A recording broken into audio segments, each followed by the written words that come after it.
What's up, everybody? Welcome to PSI Love You XOXO episode 19. I'm one of your hosts, Greg Miller, alongside the OK Beast, Blessing Adeoye Jr. Greg, have you realized that I'm closely approaching the point, if I haven't approached it already, to where I've worked from home longer than I've worked in the office? You warned me about this a long time ago. And I did. Went what? You did all of January, you did all of February, and then half of March. Yes. So then we have half of March, all of April. And if we get through all of May, June will be the tipping point. Yeah. June, we will cross a line where, you will have been sequestered and quarantined longer than you worked in the office. How's that feel? It feels bad, man. It feels bad. I miss You're working supposed in to the be this new voice in video games, not be like the harbinger of doom here and bring all hell breaking loose to everyone. As soon as I got hired, everything went to shit, and it just keeps going to shit. Did you see the murder hornets? That's like, of course I've seen. Have I been awake? Of course I've seen the murder hornets. But have you seen them outside? Have you looked outside? Because they're I haven't seen them outside here in San Francisco. The other day. Oh, wow. Yeah, no, like they're actually like here. It's wild. Really? Wow. Yeah, no, I don't like it at all. But yeah, I apologize for bringing down. Funny. You remember the joke was originally when we made it fun of you for it was that all the games were getting delayed because of you. Yeah. And now we can't leave our house for three months. I wonder what do you think is next, Greg? I mean, they're going to cancel the PlayStation 5 because of you, right? They're just going to say, like, we can't do it. We don't know why. And it's at that point, too, of like, do we bite down and accept our new reality and just power through it, or do we fire you? I think we powered through it. Okay, I feel like you're going the opposite direction for a second there. Yeah, no, I had to think about that because, like, at a certain point, like, we got to realize the power we have and, like, how can we profit off of this, right? Like, sure. How much money can we make by firing Blessing? I feel like there you go. Now I like where your head's at. We go to patreon.com/kindoffunnygames. We put a milestone on there. If we hit this amount of money, if we hit this number of patrons, we fire Blessing, and we hold the world hostage, pretty much. Yeah. As soon as you fire me, the sun comes back up. Exactly. You're sick of murder hornets. You're sick of COVID. You're sick of your games being delayed. Yeah. You give us this amount of money. This is like Grappler kind of plan if I ever heard one. We'll fire Blessing and everything goes back to normal. I'm down for it if I get a cut. No, you're fired. That's how it is. Then I'm not down for it. Okay, well, I just wanted to. Now, speaking of the pandemic and how it's changed everything, stick with me. Hold my hand because we're going to have to take a walk here.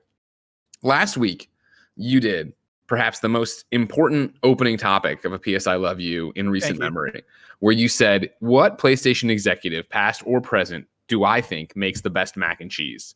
And this led to a very philosophical debate. A whole bunch of names were thrown around. I'm still waiting on Herman Hulst to respond to my tweet about it. I should actually ping that while I'm thinking about it. However, Gio Corsi, the man himself, formerly of PlayStation, now of Ilphonic, did respond to us after listening to the episode. And he tweeted, "Hey, at Game Over Greggy and at Blessing Jr. I do indeed make a killer mac and cheese. So does Adam Boys. It's absolutely fantastic. Once this current world order relaxes, we will all get together and cook, because one thing I know for sure, when Adam and Gio cook together, everybody wins. Hashtag PSILYXOXO. To which... God, that's so good. That's so exciting.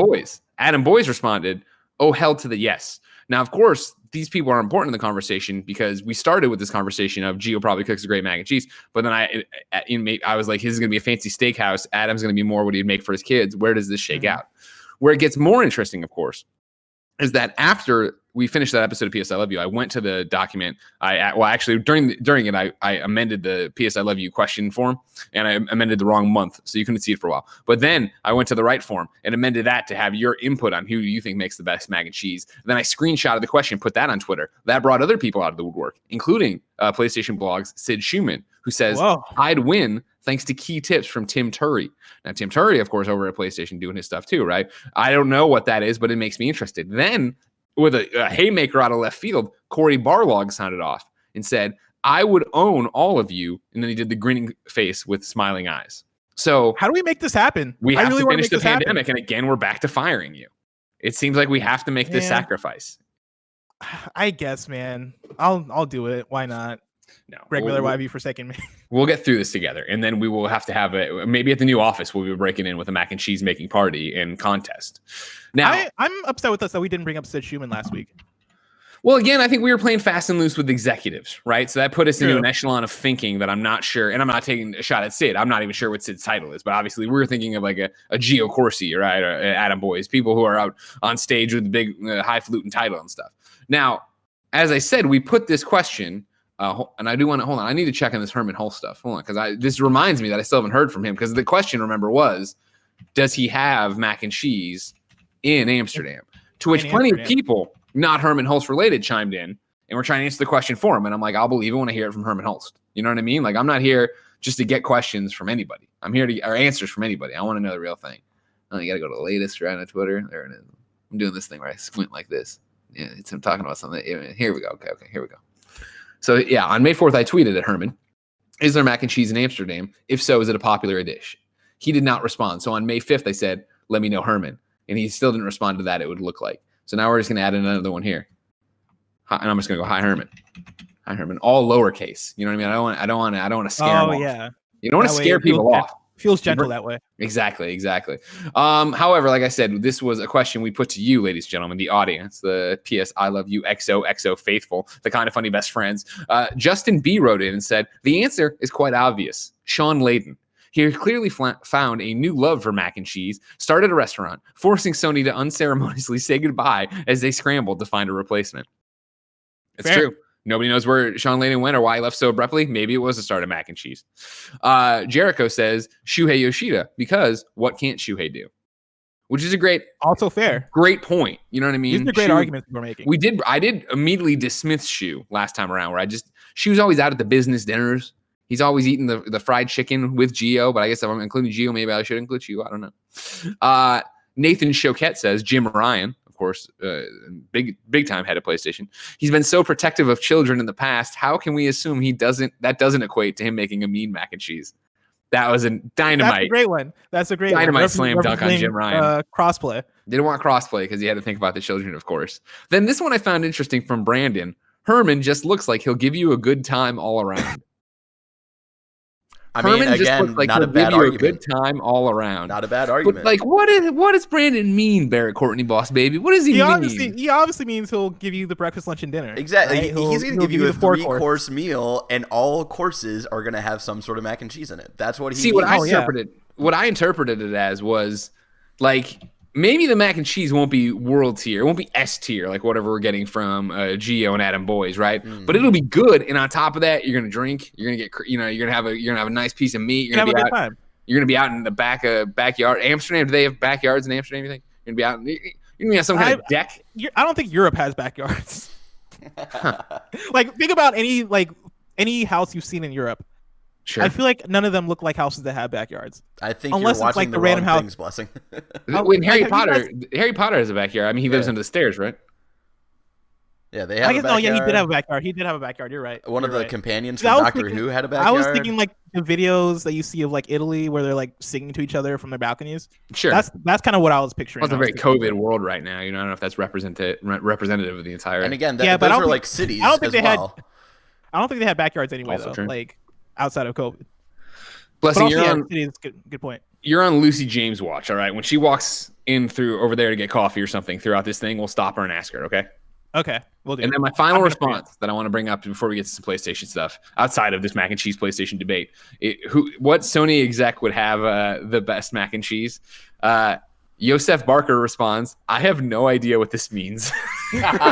Showed up to the forum to ask a totally normal PlayStation question on PS I Love You XOXO, and then completely confused as to why we're asking about mac and cheese and PlayStation executives. Now, the question I have for you, Greg Miller, is what is the possibility that Mr. Herman Hulst has already muted you, and that's why you're not getting a response? You know, that's the thing. Herman's been my boy forever. He wouldn't mute me on ceremony. If I had done something wrong or I'd said something annoying, I would understand. But Herman legit and I go back to my first days at IGN. What's more alarming is that he's not active on Twitter right now. So it's alarming. Right now, hold on, that's actually kind of. Oh shit, no, he's been active. Fuck, he just hasn't responded to me. I'm saying, man, maybe he muted. Last time around, he hadn't done stuff. Maybe the mac and cheese was the final straw, Greg. That's all I'm saying. Well, no, because it was okay. Cool. Let's stick with me. He retweeted a bunch of the Naughty Dog stuff from April 26th to April 27th. Then he was quiet, right? And then on May 6th, he quote tweeted the Last of Us video trailer that we did the reacts to, and said out June 19th. Bravo at Naughty Dog. Then quote tweeted the Ghost of Tsushima trailer from the 8th. And then he responds to somebody speaking in a dialect I'm not sure. Yeah, they're talking in their native tongue, I think, on May 10th. So it's like he's not on Twitter a lot. Probably the mac and cheese just slipped by. It's now the 11th. We've pinged the thread again. I'm sure he's going to see it this time. How the statement is, if I did something wrong or if I was annoying, I could understand. And then the first thing I see when I open up Twitter is Greg tweeting in all lowercase, just hi Herman. Just that. They love me at PlayStation. You know what I mean? They love it. They can't get away from me. I'm just like a bad bacteria that won't leave. I'm a good foot fungus. But like I'm not a bad bacteria, like I'm gonna do something bad to your foot. Like I'm fighting off other badder bacteria. I'm annoying, but I'm there for the right reasons. Yeah, you're there to get us Patapon 2 or 3. Which one was it that got remastered? I got Patapon 2, and it's insulting you to know that. All right, just putting that out there. I mean, there's 3 of those things, you know? What am I to do? Maybe there's going to be 4 as a launch game? I don't really know that. I don't think that's going to happen. Ladies and gentlemen, instead, let's get into PS I Love You XOXO, your weekly PlayStation podcast. Remember, the show posts each and every Tuesday, 9 a.m., youtube.com/kindafunnygames, roosterteeth.com, podcast services around the globe.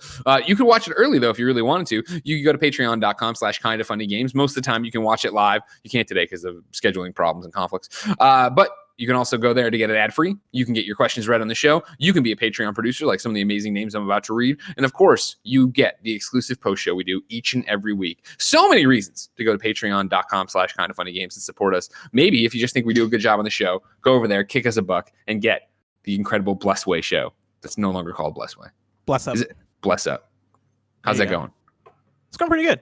All right, good. Today we're going to be talking about if PlayStation 5 is behind the curve. But before then, let me introduce you to this month's PlayStation podcast. Nope, PlayStation Patreon producers. Mohammed, a.k.a. Momo. Al Tribesman, the Predator, whose Let's Play, where Al Tribesman, after being called a child predator forever on KFAF, showed up to play with us. You can get that on youtube.com/kindafunnygames. Wait, was that the bit?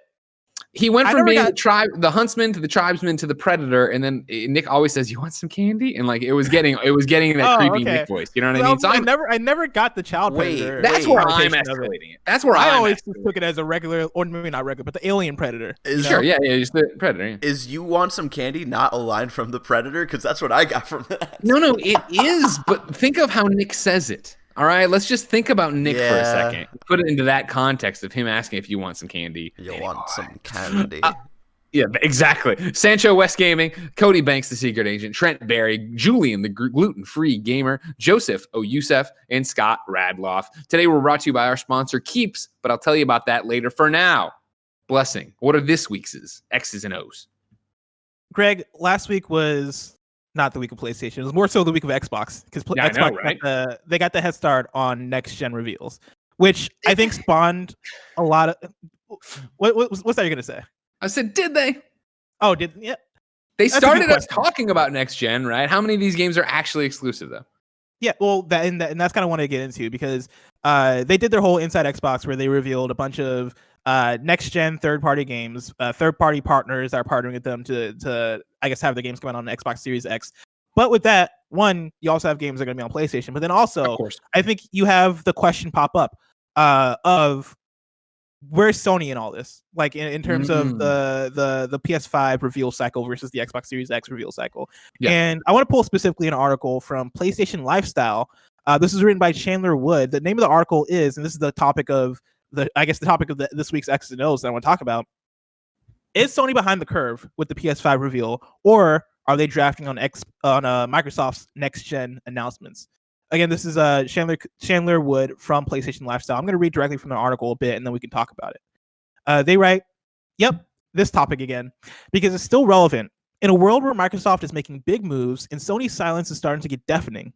In the next-gen news space, Microsoft is dominating the conversation with transparency and excitement for what's coming this holiday season. In fact, the company and multiple executives at Xbox, like Phil Spencer, Aaron Greenberg, and others, have been hyping the Xbox Series X all year. And now, the company has a roadmap in place for the next 6 months or so, with a bunch of reveals leading up to the holiday 2020 release date. And so the question remains, where's Sony in all of this? Is Sony behind the curve by not hyping the PS5 more, or is the term PS5 simply synonymous enough with the next-gen conversation that the company can more or less draft on Microsoft building hype?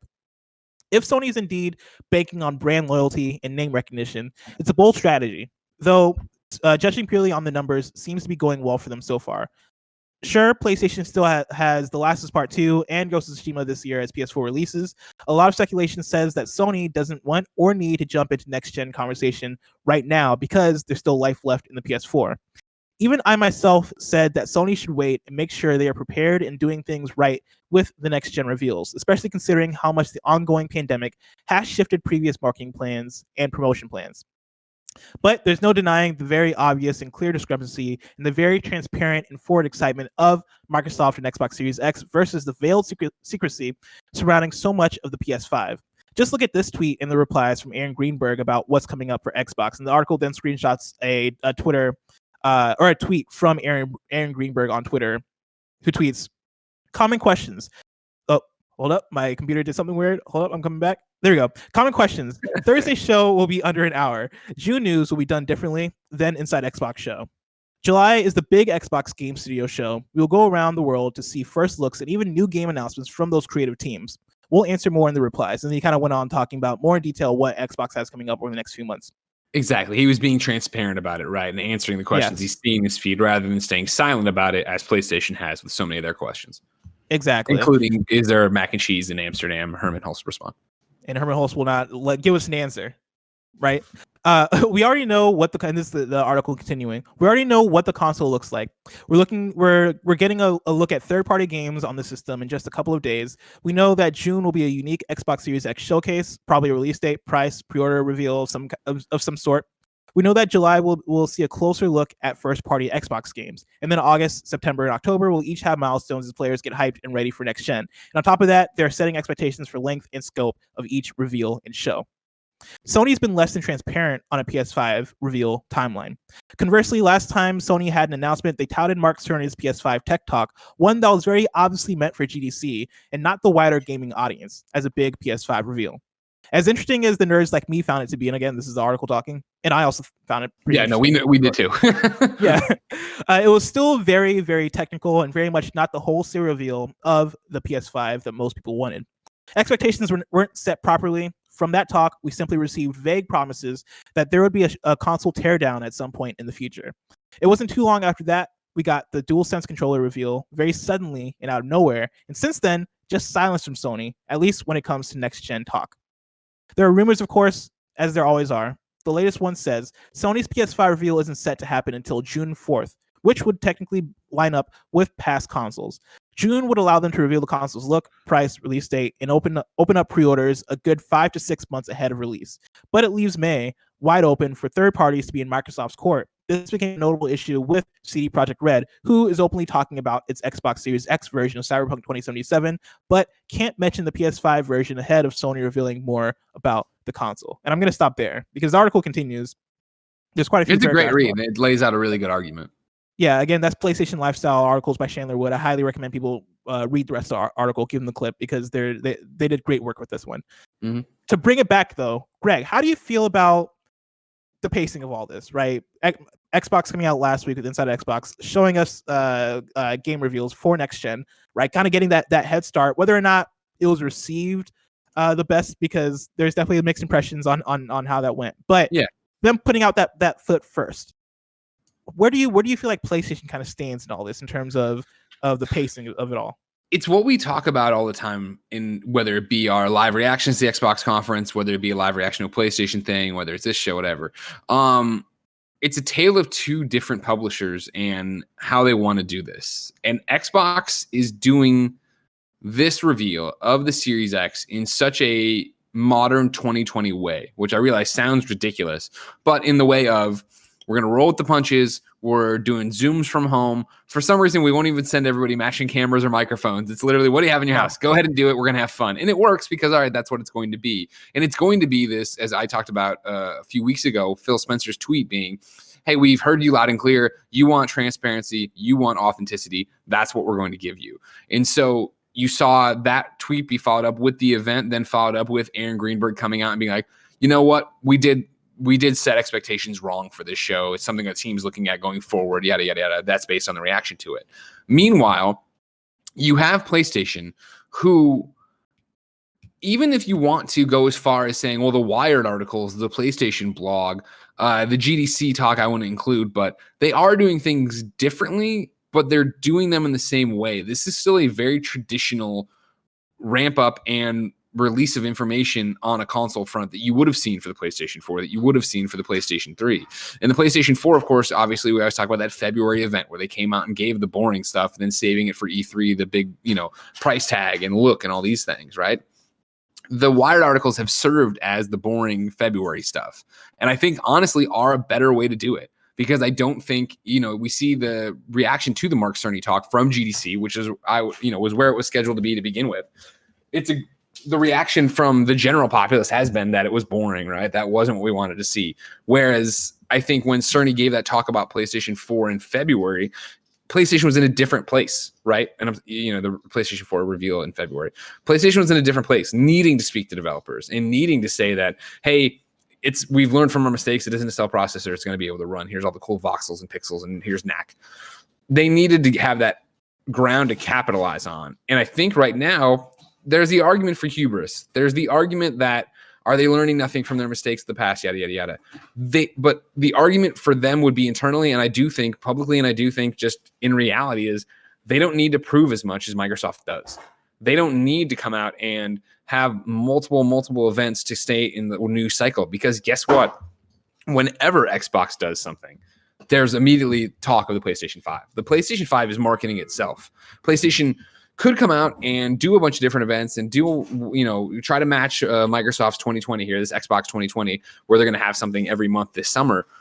But they don't need to, because when there is an event like this, right? And we're obviously reading this from PlayStation Lifestyle. One of the hyperlinks they have as well, right, or that we had pulled from PlayStation Lifestyle as well, was the rundown, just a laundry list of, all right, cool, which Inside Xbox Next Gen reveal games are coming to PS5. Again, Chandler Wood, who's killing the game out there, and him going through and detailing each and every one of these games and if it's coming to PlayStation 5 and if it's coming to cross gen. Like, it is this argument that we've talked about it forever. And I mean, like, my forever, right? Of when exclusives kind of fell away in terms of this game, like, is it GTA 3 and it's only available on PS2? And instead became, all right, cool, Call of Duty's getting its DLC first on Xbox, and there's going to be windows of exclusivity. And then, all right, cool, this game is being marketed with the Xbox logo in the front and the Xbox logo in the back, or the PlayStation logo in the front and the PlayStation logo in the back.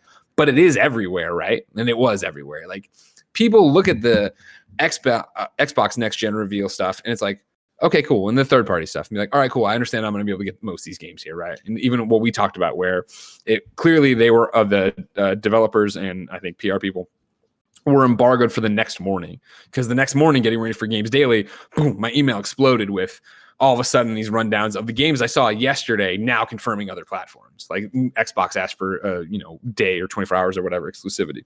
Mm-hmm. Like, it's this bizarre cycle right now of Xbox doing things very differently, PlayStation doing things very methodically and the way they've always worked, but they're also two strategies that have been impacted by the fact that we're in a pandemic and you can't leave your house. So they're different from what they would have been. And so is this how the DualSense would have been rolled out before? And does it really matter? And in the end, which one of them is going to win this and which one of them is going to matter and have a better launch? I still don't think because we still don't have the important information of how much are these consoles and what are the games, what are the launch lineups that I can only get on my PlayStation 5 or my Xbox Series X. And so, it's interesting to have this conversation and Chandler's article, right, of like, is Sony behind right now? Is Sony behind the curve with the PlayStation 5 reveal or drafting on Microsoft's next gen announcements? I think more than anything, PlayStation isn't behind. They're part of the conversation. And I also think they're not really drafting on it, because I would bet dollars to donuts, with all due respect to Xbox and everybody else, if I'm a third-party publisher and or developer or PR person, and I'm trying to get my game into an event, I want it in the PlayStation 5 event. I think there's more hype for PlayStation 5 in terms of we know less about it. It is that PlayStation 4 is such a juggernaut success right now. That's the marquee place to be. And I think PlayStation knows that. And I think they know that third parties will take care of third parties. We don't need to go do this. You know what I mean? We just announced, the Guerrilla Collective that we're doing, right? The E3 showcase this year, the Summer of Gaming, Keeley's deal, IGN's deal, GameSpot's deal, like all the fact that there are so many different avenues to advertise your game now only benefits PlayStation 5 and takes the pressure off of them to try to make a space for all of these things. And so for me, it doesn't come down to Sony behind the curve on the reveal. I don't think they are. It's more of, is the gamble of what I assume is going to be one conference to rule them all the right way to do this. And coming off the heels of an Xbox Series X third-party thing where everybody was like, they didn't even show gameplay. This blah, blah. And you have Aaron Greenberg being like, all right, cool, we're listening. Or like, that's not the look you wanted, right? And like, I can't imagine what PlayStation's conference would have to look like to have that reaction the next day. And granted, Xbox Series X, same thing. When they come out and they're like, here's another look at the box. Here's the price tag. Here's the lineup. Here's like, I think that stuff will rule the day. But when you start trying to section it out and divvy it up like this is when you run into these things of, well, this isn't what I wanted.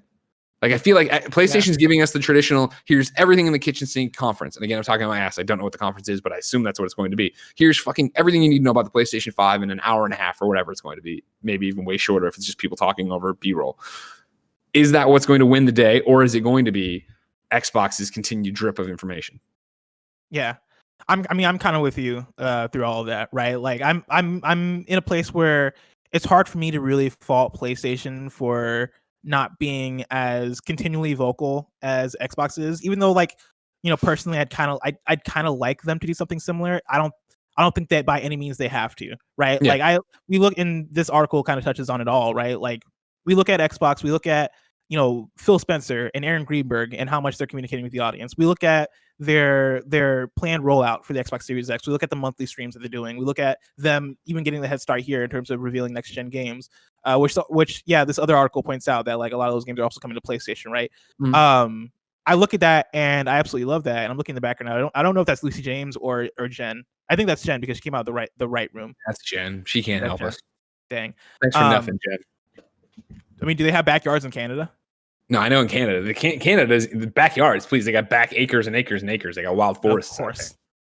Jen, what do you think? Are there a lot? Have you been to Amsterdam? Yeah, no. You've been to Europe though, like, right? Yeah. What are we looking at for backyards? They got a lot of backyards in Europe. Not in the central cities. Not in the central cities. Okay. All right. Thank you. What is your take? Do you think there's good mac and cheese in Amsterdam? There's great cheese in Europe, so they have to have some. But then everybody's trying to push me to carbonara. You know what I mean? I just love the shot. Hey, you argue with the audience, not me. I'm telling you what they say. I digress. Greg looking backwards. Hey, this is good content. All right. This is great Some content. kid's driving his truck right now and he's chuckling.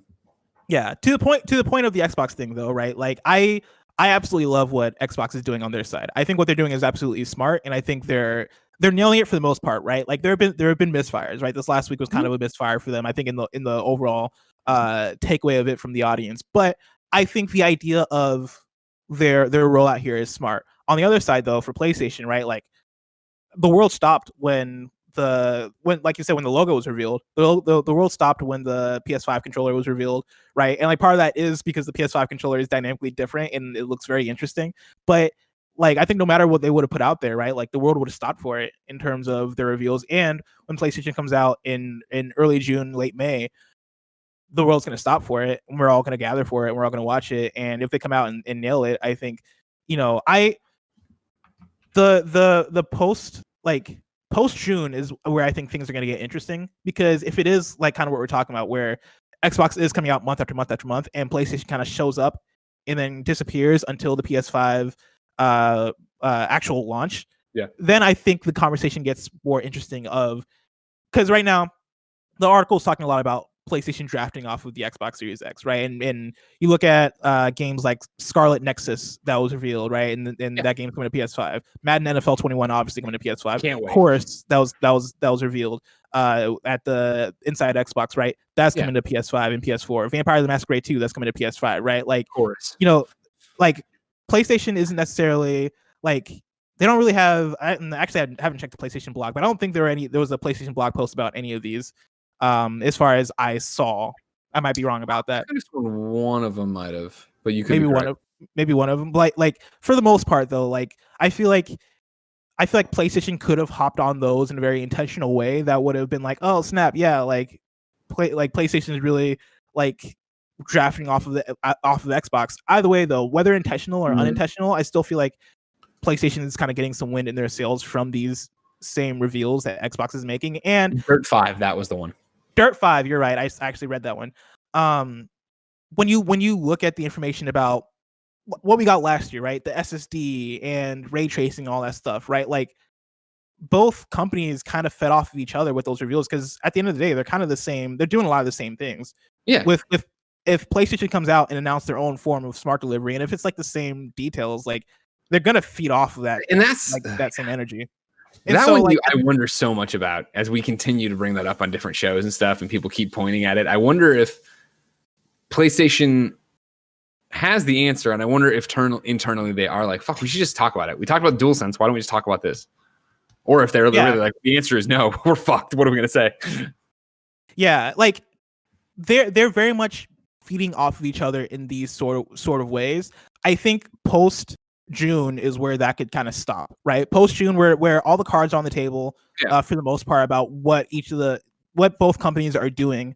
I think June forward is then where, like, in July we get the Xbox exclusives, right? Like, there's nothing to kind of draft off there, and I think from then on, really, like, it's them kind of having their own message and going with their own strategies, and I think that's kind of what separates them.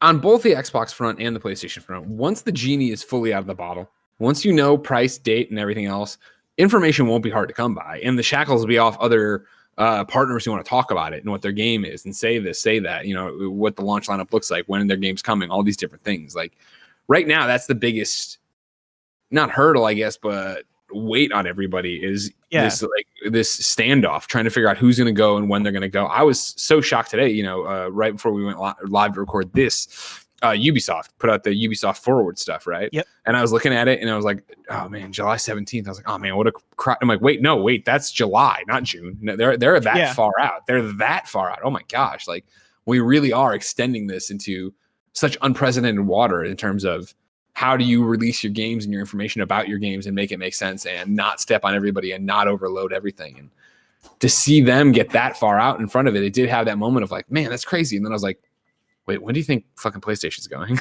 Like, wait a second. Yeah. Well, I think you just cut out there. I don't know if that was just me, Barrett. It sounds like Greg's muted for me. Oh, did you unplug your microphone? That's what it was. Am I unmuted now? No, you're back now. Back now. Okay, good. Yeah. Seeing the cycle get drawn out the way it's getting drawn out and what that's actually going to equate to. By the way, the 12th, I said the 17th. Sorry, I was thinking of Ghost of Tsushima. July 12th for Ubisoft Forward, a Sunday. Yeah. To that point, right? Like you talk about like, when is PlayStation going? I think the Ubisoft thing is even more interesting because does that mean they're not going to have games at, like, say the PlayStation reveal is early June? Do you not get Ubisoft games in that reveal, or are we all just wrong? And do we get the PlayStation reveal in mid-July or something like that? Oh my god! Because like, and this is the thing me and Tim were talking about a little bit earlier today, is that you look at what PlayStation has for this year, right? They have Ghost of Tsushima and they have Last of Us, right, coming out second half of June and July. You imagine at some point they're going to want to talk about those games coming to PS5 in the benefits that those games have coming to PS5. I don't think they would want to talk about those details before those games come out on PS4 because you don't want to mess with sales of those PS4 titles. Have people go like, oh, well, if this runs better and looks better and does all these things better on PS5, then I'm just going to wait. And so does PlayStation go in June and just leave out those details for those games and then follow up in August, September, and then talk about those games and the benefits that those games get? I hear you, but if you are a hardcore gamer and you are an Xbox fan and you are like, I have never bought a PlayStation, but this Ghost of Tsushima or this Last of Us Part 2 really have me thinking about buying a PlayStation 4.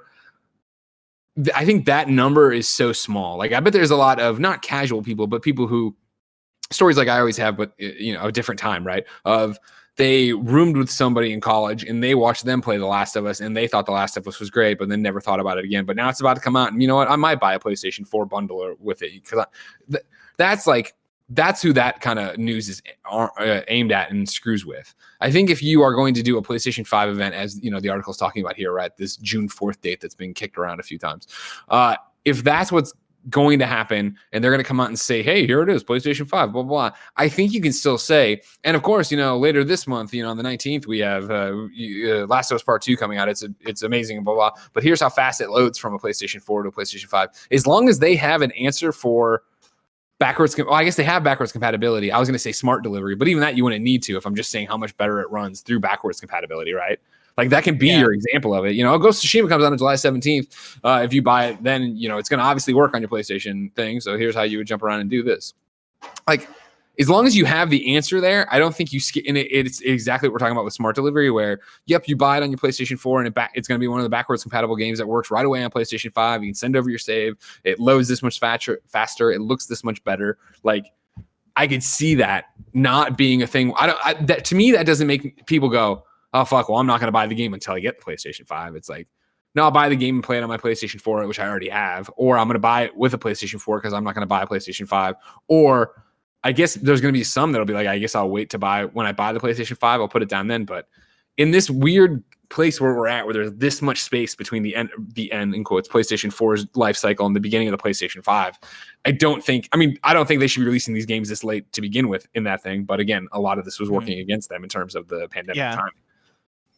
But I still think if you're gonna come out and have a smart delivery answer, or just, and I keep throwing that around, and I know backwards compatible is already there, so it's already running. But I know every time I try to use that in the argument of smart delivery, somebody wants to eat my fucking face and say that's not what smart delivery is. If it's gonna be that, hey, when you buy Last of Us, we're gonna give you the 8K texture pack when you get it for PlayStation 5, and it'll do some sort of cross buy, like enhancements that are past just like the I guess floor level or base level backwards compatibility boost, right? You imagine that there, and I almost don't want to speculate this because I don't want to get like spiral us into something else. We're not gonna do it. You imagine that there's going to be a version of Last of Us Part 2 that comes out on PS5 that goes beyond just the backwards compatible version. That is like taking advantage in some sort of unique ways that go beyond that initial boost. But will I be able to transfer my save from my PS4 No, Pro Barrett, to the don't PS5? ask that question.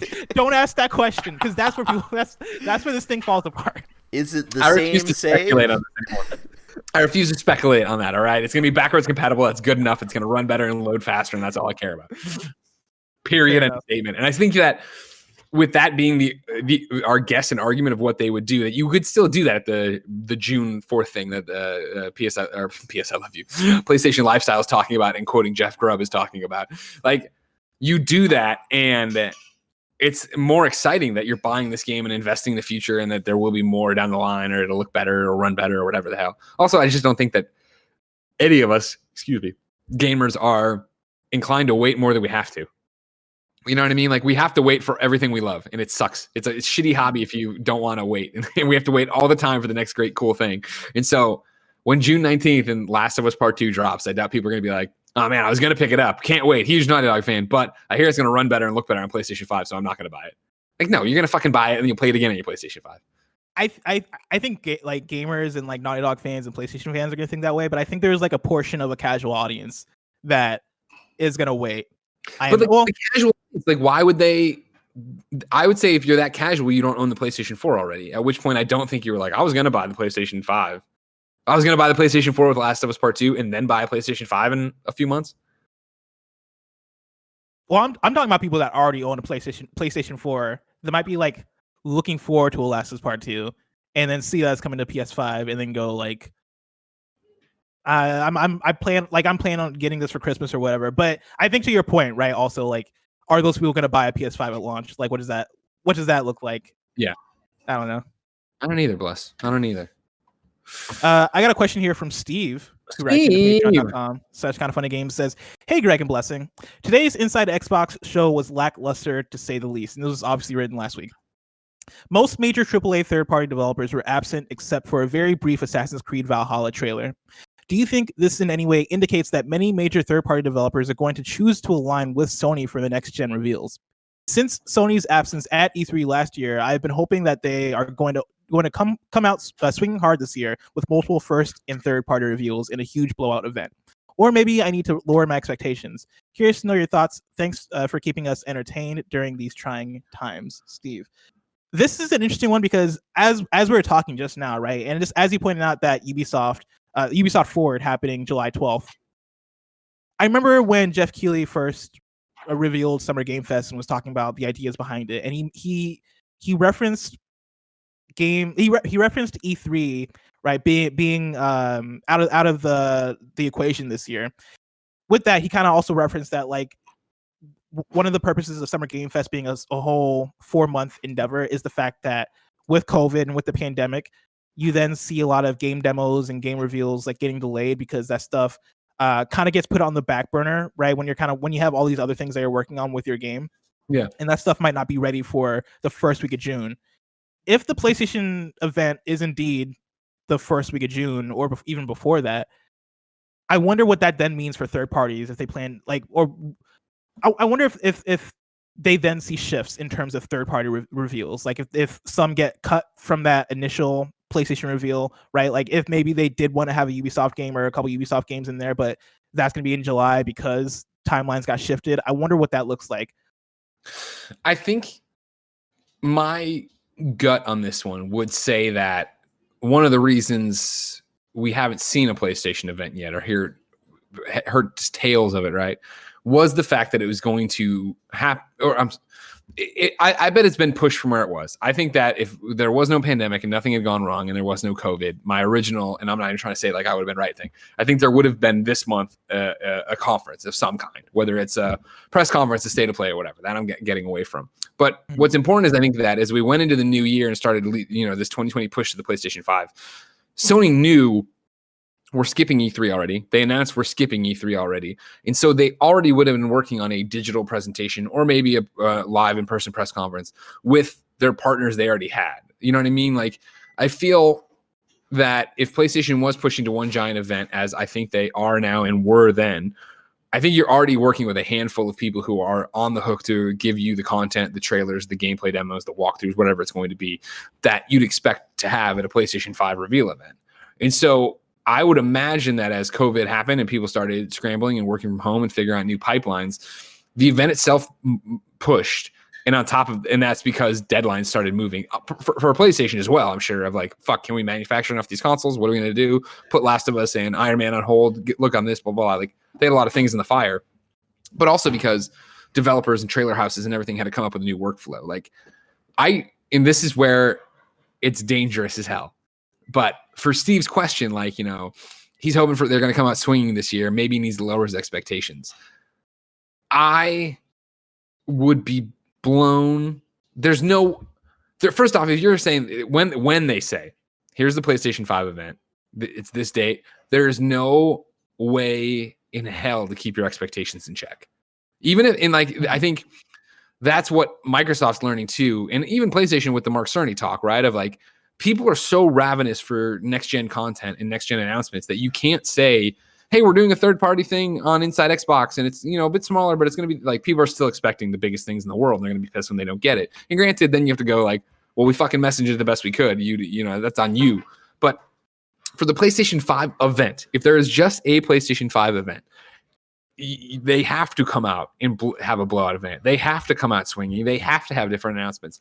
And it might be more like what we just talked about with Ubisoft, where, all right, Ubisoft's got their full thing in July. So it might be a more traditional thing we've seen in the past, right? Where Ubisoft's game, and I'm just using them as an example. I know they're already, obviously, Valhalla's got a partnership with Xbox apparently, and yada, yada, yada. So this probably doesn't apply. But I do think it applies of, you get those first teasers, you get those first trailers, and then it's like, see more at our event in July, in August, see more at, WB weekend or whatever the hell they're going to call it if they do that, or see more at Summer Games Fest. You know what I mean? Like Keighley's going to have more in a week. Like, I think we're already seeing all of a sudden the calendar really expand and get stretched out in a way that's unheard of, right? For Ubisoft to be, I remember when I was like, oh, I bet everybody keeps their same E3 dates and same E3 press conferences, and Ubisoft's see in July, see in the middle of fucking July. Like, okay, like clearly it's not going to be the same kind of ball of wax, but for PlayStation 5 to have a big event, it's got to be the fucking hype. It's got to be the montage in the beginning that gives us chills into however the fuck they're going to start this and whoever the fuck's going to come out and talk. Because again, this is something. Oh, sorry, go ahead. I was going to say, in that case, do you think it can happen in June, like in early June, if that's what it's got to be? I think it can, and I think it's then, but then it is. But like you say, if that's what it's got to be, I think it can happen in early June, and it can work, especially if it is, hey, it's just a cinematic trailer for the new Batman game from WB Montreal, and they're like, Seymour in July at Jeff's thing. Or even if that's the press. Don't do that to me. Don't do that. Don't even throw that out there. Barrett, here's the thing. Barrett, don't. We've both been wrong a lot of times. All right, we've both hoped for too much. If you're gonna do like that's the kind of caliber of announcement you have to have at both PlayStation 5's event and Xbox's. Like when Xbox is like, you know how because they've said this, and I don't think it's been clarified. Blessing, you've been more on the Daily Beat than I have recently with some events. They talk about July is going to be for Xbox the first party game stuff, and then June, as they just said, Aaron Greenberg said in that statement, is going to be very different. So June is the one I'm assuming, right? That's going to be here's the price, here's the box, and I think that's even when they're really like June's not even like an inside Xbox. That's what it seems like, right? Like he says, it's gonna be something different. It's gonna be something big. And so that's when I assume that you're going really big as Xbox, but as an Xbox brand, and then even showing stuff from the first parties, but saying we'll tell you more about that next month. Like again, it's just the teaser trailers. It's a little bit of gameplay. It's whatever, and I think that spirals out in every direction where it is. It's the first parties, it's the third parties, it's the indies. Everybody has more time to talk about their beats and what they're doing. And so you don't need to shove it all in here and have people be as prepared as they would be for an E3. Because that's always the backbreaker for E3, especially when we talk about, problems with crunch and stuff where and this is more older days, but I know it still happens. But where game development would wholly stop so you can make that vertical slice of playable game. So you could have something on the show floor or behind closed doors or on IGN stage or whatever to have people actually play and understand what this game is from a full package. Here, it's a brand new world of how do you make this work and how much time do you have and how much do you experiment with it. And personally, I thought video game industry slower to change would actually wrestle with it more than they appear to be. In the fact that, Jeff's out here already championing, hey, here's this thing through August, right? He has a May, June, July, August schedule up there. The fact that you're seeing Ubisoft be like, July's fine. Xbox, for better or worse, saying we're going to give you multiple events, which on paper sounds great because we all want more. But then you look at that first event and people are disappointed with it, right? And it's like, well, fuck, if they can't all be fucking bangers, how do you adjust your excitement level for that? And where do you go? But again, back to Steve's question. If PlayStation is like, this is the PlayStation 5 event. It is, as Grubb says, June 4th. Fucking let's go. That is the hype right there. And that is the one of in this again, the double-edged sword of it. And I know I'm just rambling, but I love this show. The double-edged sword of it, where Xbox does a bunch of little ones and the first one doesn't go that well. And it's like, all right, what do we do? PlayStation gets one shot at it. Aaron Greenberg and Xbox actually get to benefit from it, right? They're like, okay, cool. We didn't message that right. For the next one in June, what are we going to say? For July, what are we going to say? How do we do this so we never get burned again? And I know it sounds simple or it sounds crazy because how many press conferences has PlayStation done? How many times have we all bitched about it on podcasts of what you want? But it still could be presented in a way that we don't like. And we sit there for 2 hours. And then at the end of it, you're like, what the fuck? What the fuck was that? Yeah. That's what we waited for? That's what we were hyped for? That kind of was to a lesser extent the Mark Cerny thing, right? Where we all kind of reacted to that, oh, okay, that was you touted this as the next gen reveal, and you get that, and you're like, all right, and you see the audience react to it in a certain type of way, right? You don't want that to happen at this actual event in June, where it is this bigger, more like the coming out party for the PS5. That's the wrong place for people to have that kind of reaction, and so Xbox kind of has that on their side as far as kind of having 5 shots to get it right, especially if this is the event for Sony this year. Go for it. I want to wrap it up. Do you think this PlayStation strategy is the right call? Yeah, I mean, I think it's the right call if they nail it. Totally. Because you look at them over the last couple of years, right? And they've been skipping E3. They've been, for all intents and purposes, keeping the cards close to their chest and being silent. And I remember you saying on a podcast forever ago, right, that it seems like PlayStation might even be taking a knee for this gen. And that's kind of where I've been at, right? That's how I've been viewing Sony over the last couple of years. It's them really taking a knee and saying hey, we've done it, we've won, we have our slate laid out, people know what we're doing, all these things, right? We don't necessarily have to come out and be as vocal for the rest of this gen because we don't need to don't fix what's not broken right now. and let's just have our remaining games come out. Let's have Death Stranding come out. Let's have Ghost of Tsushima come out. Let's have Last of Us Part 2 come out, and then from there, right? Like, let's just focus on next gen. They've been silent for so long where now if they come out and if they fuck it up, then I feel like that's like. I feel like that's gonna be bad, right? Like that you don't necessarily want that, but I feel like if they come out and they nail it and they are like, all right, cool, yeah, here's the slate, here are the features you want to hear about, here's I guess our version of smart delivery, whether you got it or not, but like here's why you want to buy a PlayStation 5 this fall. If they come out and they nail that message, then yeah, I think everything they did leading up to it is worth it. It has been good. The other, I agree with you, right? If you nail it and you come out and you crush it and you do what people want, awesome. The one pin in this grenade, though, that could easily blow up in their face is something that we continue to see, and I saw a lot of takes on it after the Xbox third-party Inside Xbox the other day. Remember there was this take of none of these games look next-gen. And so there is that problem, too, of if the launch lineup is just cross-gen stuff, obviously backwards compatibility, but things that are getting different editions and yada, yada, yada. But if it isn't super exciting, you run back into this same problem of, and granted, I don't think the PlayStation 4's launch lineup was incredible and amazing, but it was bundled with things like, being able to easily twitch and the improvements of the UI and all these different things. You do run the risk of, when we do get to whatever the PlayStation 5 event is and getting on the other side of it and being like, all right, that was cool, but like, where was Spider-Man 2? Where was God of War 2? Where was Horizon 2? And like the list goes on of things they didn't show, right? And it is that it has been. I'll be conservative and be like, it's been 7 months of insane hype for this thing, right? Of people going crazy since the first Wired article about it, and we get here and it is just like, hey, it's a really powerful machine that's going to do really cool shit, and like games are going to be great on it. And like, I don't think we've gotten a next gen game announcement yet where it's been like, oh, that's next gen, right? Like we got Halo Infinite, which I think like if you're a Halo fan, right? Like that's like we've not seen gameplay for really. Yeah. Like like Assassin's Creed Valhalla looks like an Assassin's Creed game. Like can't wait.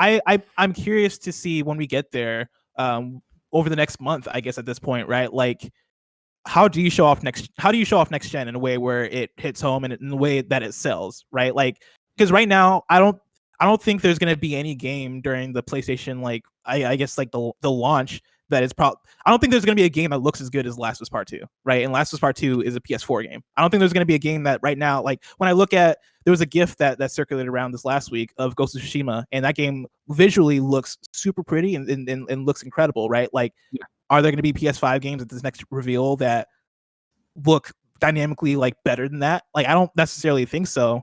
And so I think a big part of it is like, are they going to be able to message next gen in a way where we get it, right? In a way where they're able to say like, well, this is more than looks, right? Like we're and like, I know ray tracing is a big part of it. Are they going to be able to show off ray tracing in a way that we understand why the PS4 couldn't do this, right? Like outside of just having like a 4K beautiful TV and like good hardware where we can like visualize that, right? Like, are they going to be able to actually sell that in a way that we get it and we understand it and we want that? Again, yeah, and you figure too how hard that is to see, right? Again, that was the part of the I saw the chat during Xbox that where people were like, "Oh, this doesn't look that great. This doesn't look next gen," and they're like, "You're watching a 720, 1280. You're watching this stream that is trying to show you what these crazy ass games are going to look like, but you can't see that on a compressed stream." Like right now, we look hella pixelated.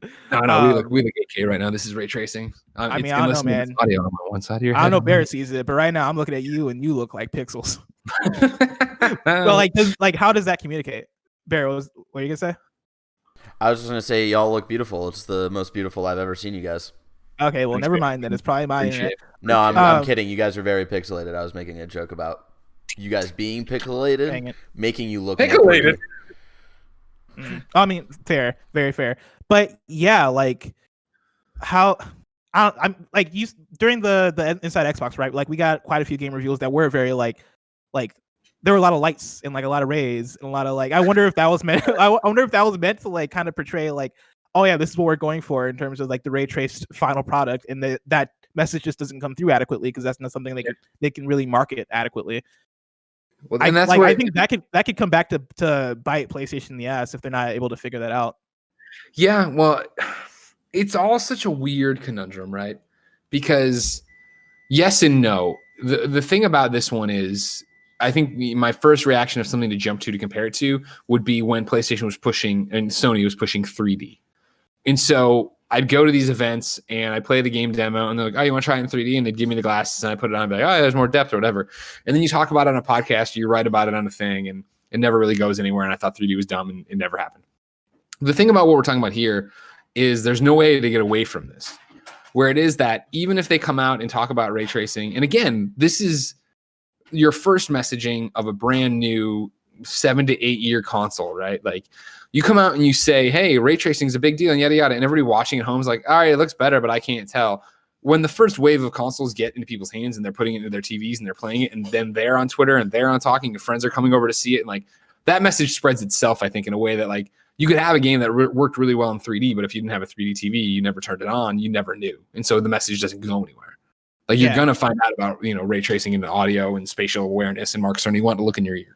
Like I mean, it kind of is the same thing with 4K and HDR right now, to where if you don't have devices that can run that, then you're not really getting that out of trailers or gameplay footage. Right. But like 4K is the thing that is now becoming more and more ubiquitous, just as a technology as we go. That like that becomes less of a barrier. But 100%. Ray tracing is a thing that is specifically, a gaming thing, right? Like people aren't just gonna have. Like the average like casual video game player, right, is probably not going to have like a clear idea off the bat of what ray tracing looks like, especially if you see that on the box as a marking point. Yeah. And so, blessing, Greg. That was a good discussion. Only an hour. Wow. Yeah, we could talk about PlayStation 5. We're just ranting and raving about what we want to see.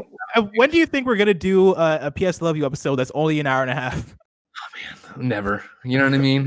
That's like our great white whale, right? That's the phrase. Okay, I didn't know if it was a whale or a shark.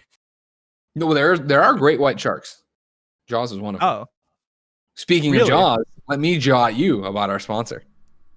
This episode of PS I Love You XOXO is brought to you by Keeps. 2 out of 3 guys will experience some form of male pattern baldness by the time they're 35, and the best way to prevent hair loss is to do something about it while you still have your hair. Obviously, ladies and gentlemen, we know how busy you are. Thank you for listening to our podcast, doing our things. But of course, you're running around. You're over there, you're talking to your kid, you're talking to your wife, do you have time to introduce calling the doctor's office, going to the doctor's office, dealing with this? No, you don't. And now you don't have to for this hair loss stuff. Now, thanks to Keeps, you can visit a doctor online and get hair loss and medication delivered right to your home. They make it easy to deliver your medication every 3 months, so you can say goodbye to pharmacy checkout lines and awkward doctor visits. And right now, you're already at your home, and you probably should stay in that home. So just do this. It's way easier, right? Of course, this is Keeps. They're doing a whole bunch of stuff. They say Keeps treatments can take up to 4 to 6 months or more to see results. So it's important to act fast. The sooner you start using Keeps, the more hair you'll have. Find out why Keeps has more 5-star reviews than any of its competitors. And nearly 100,000 men trust Keeps to keep their hair loss prevention medication on track. Keeps treatments start at just $10 per month. Plus, for a limited time, you can get your first month for free. Ladies and gentlemen, you've heard it here before. Andy, Nick, they've struggled with hair loss. It's nothing to be ashamed of. If you are in this boat, you should work with Keeps. If you're ready to take action and prevent more hair loss, go to keeps.com/PSILoveYou to receive your first month of treatment for free. That's KEEPS.com/PSILoveYou. Again, keeps.com/PSILoveYou. Blessing, Greg, what you been playing? I've been playing a lot of. You probably won't be able to guess it, Greg.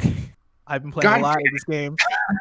It's a new game that recently came out over the last couple of months. It's not been getting the press it deserves. Sure. It's a game made by a small team over in Japan. Sure. A game called Persona 5 Royal. Oh, never heard of it, buddy.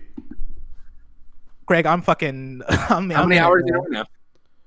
I'm about to hit 50. I'm like 49, over 49 hours, and that's like compared to I think last week I was about 20 hours in. So I played like another, I guess 20. Wait, no, 50. I played another like 30 hours since last week.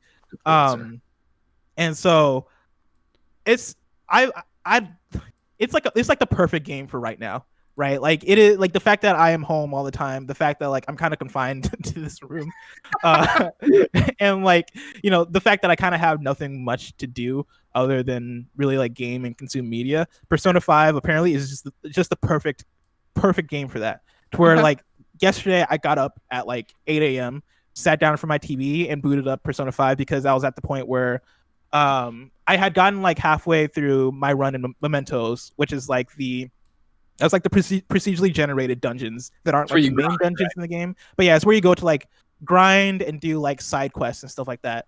And so like I woke up yesterday morning, I started playing that just because I was like, all right, I just want to get to the end of this Mementos run just so I don't forget what I was doing when I come back to this. I somehow ended up playing all day. I'm so proud of you. It's just so good. And the more I play it, and this is my second run through Persona 5, as people listening know, right? Like I played the original Persona 5 in 2017, and during my original run, like I loved the game, but I didn't love the game. It was one of those things where I mentioned this before, but like I compared it a lot to Persona 4 Golden while playing it, and like Persona 4 Golden, one of my favorite games ever, right? Like that game holds a special place in my heart. And then also like, there are certain mechanics in terms of like the way the dungeons were designed and stuff that like didn't necessarily like blow me away, right? I wasn't necessarily in love with. And this time around, during my, I guess, second playthrough of Persona 5, my first playthrough of Persona 5 Royal, I think I've gotten to a place where like I'm in love with Persona 5 now. Like I get it now. Like it's hitting home. A lot of it is like getting to re-experience the story and get reintroduced to these characters and kind of having like a better grasp of what's going on.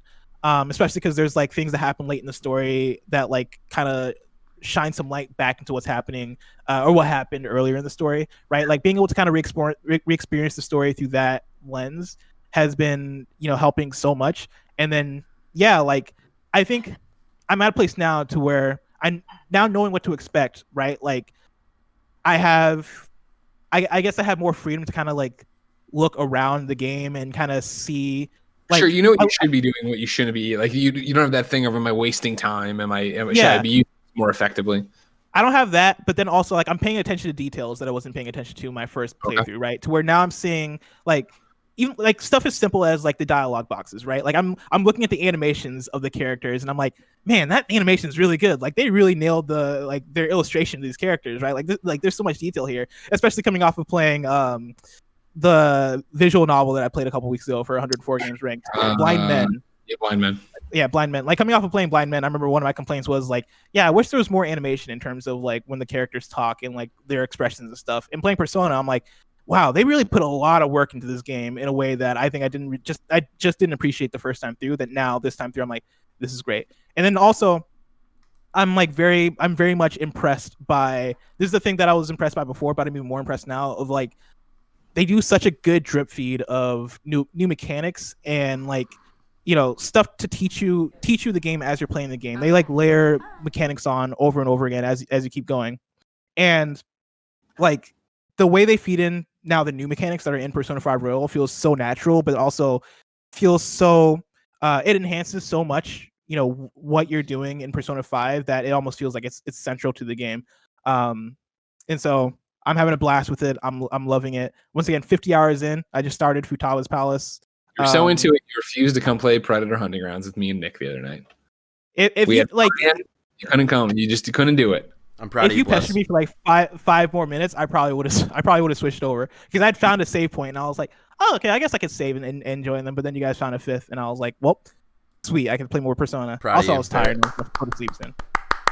Understandable. But if you want more Persona 5, of course, Barrett just popped up on a spoiler cast. Where can people get that, Barrett?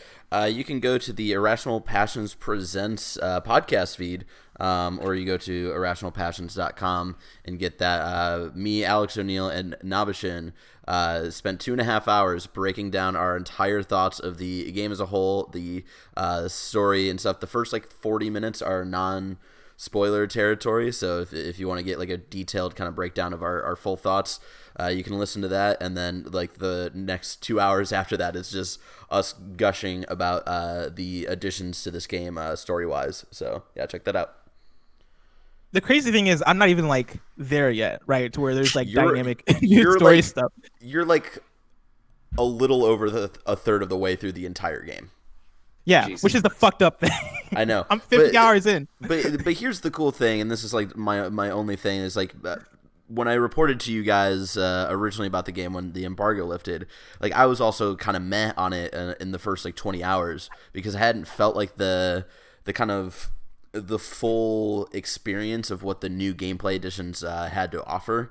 And then it was like in that third palace where I was like, oh, okay, like there is so much going on and so much building up, and like I get it. And combat, which was already great in the original, is so much better this time around. There are like so many things, and it all builds up into the last third of the game. And I said this on Irrational Passions podcast. It's one of those things where I was trying to rush through the base game to get to the new content, and the first day of the new content in game, I was like, I don't think I'm ready for this emotionally. And it's a fantastic game. So good. I'm excited for you to get to the new stuff, Plus. And like you mentioned combat, right? Like how you by the time you got to the third palace, that's when things start to like really like shine on you as far as what they've added and how good it is, right? Like I thought combat was overrated in the first game. I liked it fine, but like I had so many issues and complaints with the combat in the first game. Like I felt like you get to points where enemies can take you down in one hit, and that got frustrating because that would then lead you to losing 2 hours of progress. I'm speaking anecdotally from a personal experience. Yeah, you just weren't properly leveled then. No, I was leveled. It was just one of those things where like, well, maybe I wasn't properly leveled. I don't know. Either way, I was just frustrated with combat in the first game. Gotcha. This time around though, like I am with you. Like, like the additions they made as far as like, and I don't want to get too much into details because I feel like some of that stuff can be spoilers because I feel like there's a spoiler cast they can go to. Irrational Passions. irrationalpassions.com. But as you come across like new features and new mechanics and new stuff that they've added to combat, like I've been way more invested and way more all about it. And so, once again, Persona 5 Royal, been loving it. I promise I won't talk about it for like a billion hours during the podcast. See it. Just like when you said you wanted to stop talking about GTA Online, you kept talking about GTA Online. Not only that, hey, you know what? You know what, Greg? Persona 5 Royal is a PlayStation exclusive, at least for now. Who knows about the future? So at least he's talking about PlayStation games, you know? I'm with you. I'm right there with you. Like I said, I've been playing Predator Hunting Grounds still, of course. Our sponsorship's over, but we were sponsored by them if you think that I was just doing it for money. Goddamn, I love that game. And yeah, I'm so happy that I know I've talked about it before that Nick loves it because that's just so crazy to be playing a game with Nick. But it's also awesome that we have enough people on our friends list that are playing it that it's like just what we're talking about where I hit you up and I'm like, hey, do you want to go? And while you're out debating and I'm leaning on you, I'm able to get Fran and Richie and Tam from GameSpot. Like I'm able to assemble an actual crew. They're like, oh yeah, let's fucking run this for, an hour or whatever, run through and do it. Trophy wise or whatever, I'm in the mid 80s right now for my level. So I'm like a level mid 80s. I don't know, 85 we'll say for the argument. Oh, because the 100 is the trophy, right? 100 is the trophy for that. And then I'm starting to knock out like the, longer ones where 2 nights ago, right? Yeah. I hit out the pruning one, which is as a fire team member, shoot down 100 tree cover branches. So like I'm starting to knock stuff out. Like, when Predator's up in the trees, you can shoot the tree branches and they'll fall down and it tracks all that and you get stuff for that. I did not know that. Yeah. Well, you got to start looking at the trophy. So I got to imagine I'm getting closer to like the what is it? There's one up here for headshots as a thing. I feel like it's always hard because we're still in the eye of the storm here for Predator Hunting Grounds where it's still new. Everybody's playing it. If we can keep playing it, I don't feel like it's a game I'm going to be like, I got to platinum this weekend and like go blurry eyed doing or whatever. But I feel like I chip away it as I go. There are a few things I'll have to start playing a different way to make it happen. But do you feel like you can make good progress on that Predator one where you play as Predator and you have to get the 100 long kills? Yeah. Well, you figure like I got what like I would say the last Let's Play we put up and the last stream we did, just in that, like what, I probably got like the long kills, like because basically when you're Predator and you knock people down, you have to claim their skulls. You can either do a quick claim or you can do a very like heroic one that takes longer and leaves you open to attacks. Yeah. So usually you want to knock everybody down and get it. I mean, even on that one, and then I would say since we're playing friends and not psychopaths like Snowbike Mike, who's incredible at the game and like not fun to play because he's MLG about it. When I'm playing our friends though, and I'm able to win, like that last Let's Play we did, I want to say I knocked out something like 8 skulls there the long kill way. So It's like if you're doing it in random open world, like you're trying to play the world, I think it'd be a huge bitch. But when you're playing your friends and like we're still at that point too, where I don't think in the core group that's playing all the time better than somebody else. Like, you know what I mean? You like sometimes I'll go out as Predator and I will lose right away. Sometimes I'll actually beat everybody. Like there's enough variety there. And we're all on that same level where it's fun to play each other and you don't know what's going to happen. And even when it is Nick doing it again and again, or me doing it again and again, or whatever, like you're getting different results on different things because everybody is getting better together, which I really, really appreciate. When do you think a AAA like a AAA studio will give another shot at that? Because like we got Evolve, that was like the kicker, the kickoff of like that 4v1 kind of play style at the beginning of the generation, and I feel like since then the reins have been kind of taken by like more like the AA, like your Ilphonics, and they've been kind of owning that space. Yeah. Playing Predator Hunting Grounds has made me realize that like I really enjoy this type of game. Yeah, but like I'm curious to see like, do you think with next gen we get a bigger studio trying to tackle that again, or do you think that ground's been given up at this point? I don't think there's a margin for it. Like, I think that's why it's interesting to see Sony partner with Ilphonic and 20th Century Fox, Disney, whatever the hell it is, for Predator, because it is this argument of like, it's a smaller investment with a smaller team and a smaller budget, I'm sure, but can they make that into something? And I think even when we play this one, right, it's 3 maps or whatever. I hope they patch in more eventually. It's all these different reasons to keep coming back and playing it, but like to give a first party that title, because I mean, it's the same thing. There's so many times like at night I will sit down and I do want to play something, and it'll be that, do I want to play Predator? And then it is that idea of like, well, I'm gonna have to text Nick, and then I'll have to text him. Nobody else is online, so I open up to fan, and then it's like, all right, so it's gonna be 20 minutes before I even get into a match because I have to assemble a team. You're like, nah, I don't want to do it, and I bounce off. And I'm sure that if they don't add new content to it or keep it, or if Nick drops off or whatever, a million ifs on that, then I don't play it. And then what would, even if you're dropping content in it that you should be paying for, are they making money? And so then you think if you put a AAA budget behind that and a giant publisher behind that was actually investing a lot of time and money into that, you get into how complicated it is to have a game as a service, let alone one that requires a team, right? That goes on. And like, you know, Fortnite, there's so many different modes to play, so that if you are alone, or so if you want to go solo, you want to go duos, you want to go with a full team, like there's only so much bandwidth any of these games as a service multiplayer games can take up. And so even right now, you know, as I keep trying to play Predator as much as I can with everybody, it's part of it's because I know at some point everybody's going to move on. You know, this pandemic's going to end and Nick's going to want to go do jujitsu and talk to people in comedy. You know, I won't be able to wrestle you away from whatever JRPG you're playing all of a sudden. And it'll be like that thing of like, all right, cool. Now I can only play with randoms. And I guess I'm in a different spot because I could tweet and get best friends to play with. But it's Evolve wax, and I think Evolve honestly scared a lot of people. Where Evolve was like, hey man, here's some asymmetrical gameplay.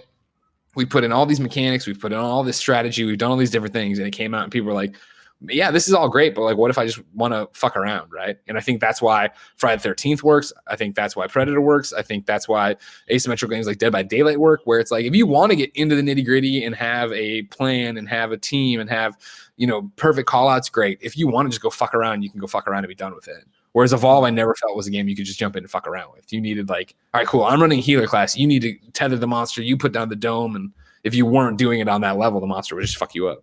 That makes sense. Another thing I put in was Assassin's Creed Odyssey. After watching Valhalla, got the bug back for more Assassin's Creed. I downloaded Origins, which of course one I never put that many hours into. I also downloaded Odyssey because I was like, I don't remember where I left off in the DLCs because I beat it and loved it and all that stuff. It turned out I was at the, like one mission away from completing Legacy of the Blade. So I did that, had a great fight, fell back in love with the combat and ended it. I was like, oh, okay. And then I was like, started the Atlantis thing, but put it down and walked away and didn't come back. So I think next time I turn it on and I'm in the mood for it, I'm going to start up Origins and give that a real shot. Because I remember for Game of the Year, whatever year that came out, it would have been what? Barrett? 2017. Yeah. That check out? Yeah. I never gave it a full go. Like I gave it, you know, a couple hours and it just didn't click for me and I walked away. Just get through that first like chapter or whatever it is.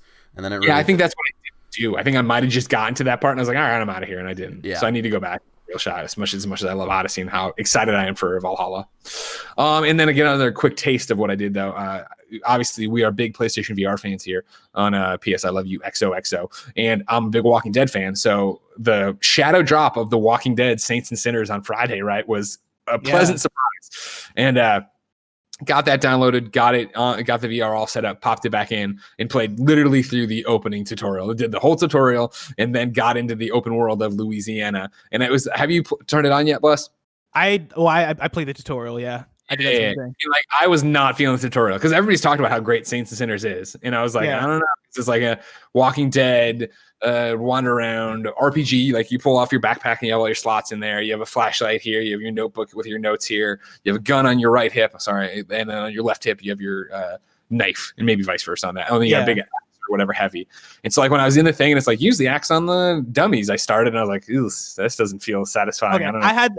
I had that exact same reaction. I didn't know if it was just like I'm just not in the mood for this kind of thing. Cause I went where I was like, I don't know if I'm in the mood now because everybody's like, oh, it's an actual game. And I'm like, I don't know if I want multiple hours of swinging the axe like that. That's my thing too. Like I see, because at a certain point during the tutorial, you reach into your bag and you pull out like your notes and you can in those notes it's like quests and different things. And I was like, this seems like a big investment that I'm not willing to like have. The subreddit was telling us all to play it. And so like, it's got this and it's got that and it's actually got quests. And it's like, I don't know. Got out of it, got through the opening, got into the opening of the graveyard in where it was the first time you take down walkers or whatever, and I had a screwdriver. And this is the first time in a long time I remember this happening, where the game tip screen popped up during a load and was actually useful information, where it's like, it's not about how hard you're bringing the thing down. We're looking for range of motion. And I was like, oh, okay. So I crept up on a walker, came up behind it, grabbed it by the shoulder and stabbed it in the head with a screwdriver. And I was immediately like, oh, fuck, that felt good.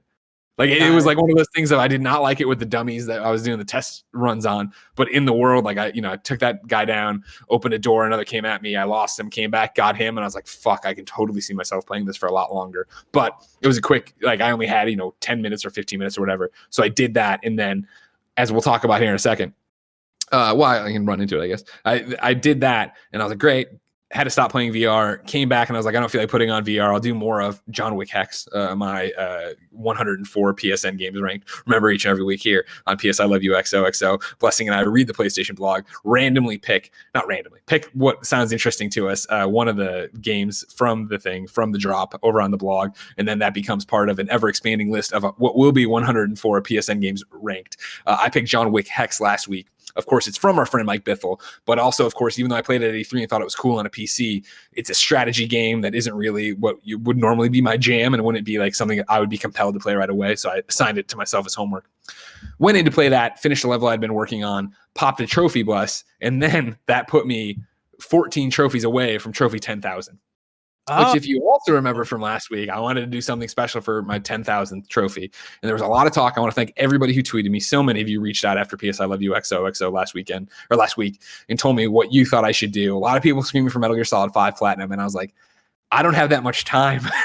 But most of the work's done. It's just now it's S ranking every mission and shit, right? The hard stuff's not even the hard stuff, I guess. Some of the really crazy hard stuff's done. So I went through, and finally, Blessing, it dawned on me, and I opened it up, and it turns out, this is obviously timed out now. I popped the trophy there, got to 14 away from 10,000. I have 14 trophies left, including the Platinum, in Island Time VR. And if you don't remember Island Time VR, it's the game where I voiced the crab. And I was like, I never platinumed that game. It's, like an hour, according to PSN Profiles, is like an hour plus maybe 2 hours of work. And I've already got some of them in there. And I was like, if I can platinum my quote unquote, my game, the game that I star in as Carl the Crab, that's a pretty cool thing to do. So kind of painted myself into a corner there, Bless. Where last night I was like, I'll play some John Wick Hex. Played John Wick, popped the trophy, and I looked at it, I'm like, all right, gotta stop until I platinum Island Time VR. So it's like now I've got like a moratorium of like tonight, after when I'm done with the next show, tonight I'm gonna get in there, actually get that 10,000th trophy or whatever. Nice, very exciting. But for actually I've talked for a long time. Tell me about some of your games, and we'll get back to my review or ranking or whatever.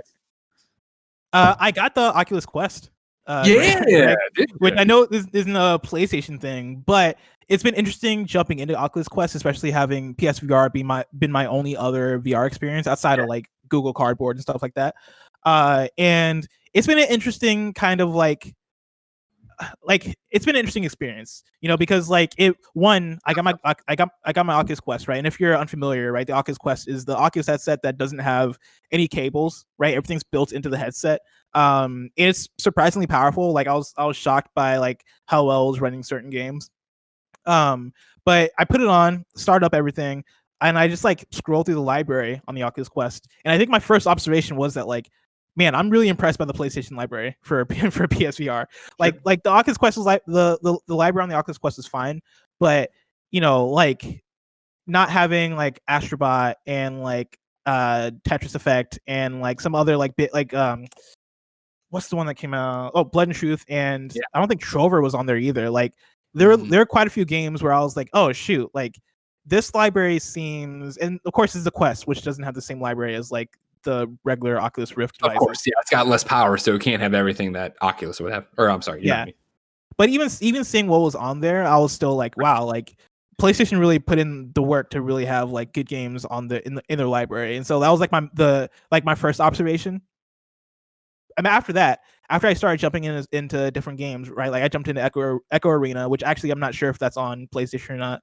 Echo Arena never made it to PlayStation. That was an Oculus. First off, that's Ready at Dawn now, who has that deal with them. Yeah, that was Oculus Rift, and so it's just a big deal that they made a version 4 Quest now. Gotcha. Yeah, I jumped into that, started playing that, and I jumped into Thumper, which is on PSVR. Yeah. Thumper, very cool. Thumper is like it's a rhythm game where it's like it's an on rails thing to where you're playing as like this beetle like creature, and you're basically like on a rail playing to the beat, right? Like it's basically like think of like a Guitar Hero, but more, I guess, surreal and extreme. And you're not playing an instrument, you're just like right, like similar to something like Amplitude. Started playing that, thought that was really cool. And by the end of my time yesterday, because I only started really playing with it yesterday, by the end of my time with it, I kind of came down on the thought that like I'm really curious on what PlayStation needs to do to make their next VR device like worth it. Because not having cables and not having wires and all that stuff really changed my experience. Like it 100%. made me want to just play on Oculus Quest. Right, and I'm still gonna play on my PSVR all the time because there's games that are gonna be exclusive there. And like I don't necessarily have all the space in my room, and so being able to know that, like, I don't necessarily want to be playing games where I'm moving around all too much, where I'm like walking around. And so PSVR is kind of good for that. But aside from that, right, like playing Oculus Quest and seeing how powerful it is, but then also like how free it is, and like being able to kind of like limit my space and draw the boundaries around me so that the game will notify me if I'm moving too close to a wall or anything. Like that experience felt so seamless and so cool in a way where it kind of made me think that like I wonder if PlayStation can pull off something without cables or wires. And that's the big thing about it. When we talk about PlayStation VR and the future of PlayStation VR is, I think, you're spot on. I agree with everything you're saying, right? Where you look through the Quest library and it's that thing of until we got Supernatural, I wasn't turning on the Quest with regularity, right? Like I jump in, play some Beat Saber or Vader Immortal or whatever. But now that there's that Supernatural workout VR app or whatever that I've been doing, I'm on there, every other day or whatever it is. I digress. It's the thing of putting on the Quest or turning on the Quest or being like, oh, I'm going to play some Quest games. I don't immediately go, all right, what the fuck do I have to, you know what I mean? Like I push the kitchen table to the side and I step into the boundary zone. It remembers that I already created and I can just plplay. Whereas with PlayStation VR, now granted, again, I live in a San Francisco apartment. Like this is different for everybody. PlayStation VR is like, all right, cool. I want to play. I want to play Walking Dead: Saints and Sinners. All right, cool. And like from this weekend, going from 0 to getting it up and running, right? Of like, all right, cool. Disconnect this. All right, get the HDMI, get it out of my TV. Well, I have a PlayStation 4 Pro, but I don't have the new PlayStation VR, so I don't have the pass through. So I don't leave it hooked up all the time. So dig that out, put it into the box, put it there, do this, move the coffee table, sit down. The controllers are charged. Yeah, they're not connecting. Oh, wait, hold on. This is, it's just like all these little steps that with the Quest, it's literally like power it on. Are the batteries in my thing good? All right, I'm good to go and I'm off and running. And granted, it's similar to PC gaming and all the shit I talked there, right? If I lived in a place that I had a game room and I had my PlayStation VR just set up and sitting there, it obviously would be as easy as putting it on, being in the PlayStation Eye and going. But the way I use my house and the pass-through box and everything else is a pain. I mean, I'm exactly with you. Like that was a big barrier for me with Walking Dead Saints and Sinners, where I was like, all right, cool. I gotta make sure like everything's passed through correctly on my VR box for my PlayStation. My PS4, like I'm pretty sure all PS4s only has like 2 USB outputs or inputs in the front. In the front of the box, right? And like usually one of those for me is my external hard drive, and then the other one will switch out depending on if I want to do VR or if I want to charge my controller while playing. Yeah, and so like I have a limited amount of like choices there, right? And then like I had to bust out the Move controllers, have to do a bunch of different things, and it's such a hassle in a way where now that I have my Oculus Quest, like literally I put it on, press on, and I'm good to go, and that's kind of changed my whole experience. And so I know there's like doubts with I know for us with whether PSVR 2 is going to happen or not. I would love for PSVR 2 to happen. And if it does, I really hope they find ways to streamline these things because like now that I have Oculus Quest to compare it to, like I feel like there is a way to go. Like there's a long ways to go in order to like make that experience feel seamless in a way that like it's just good for playing in the living room or good for playing in my bedroom. Sure. And so yeah, I've been doing that.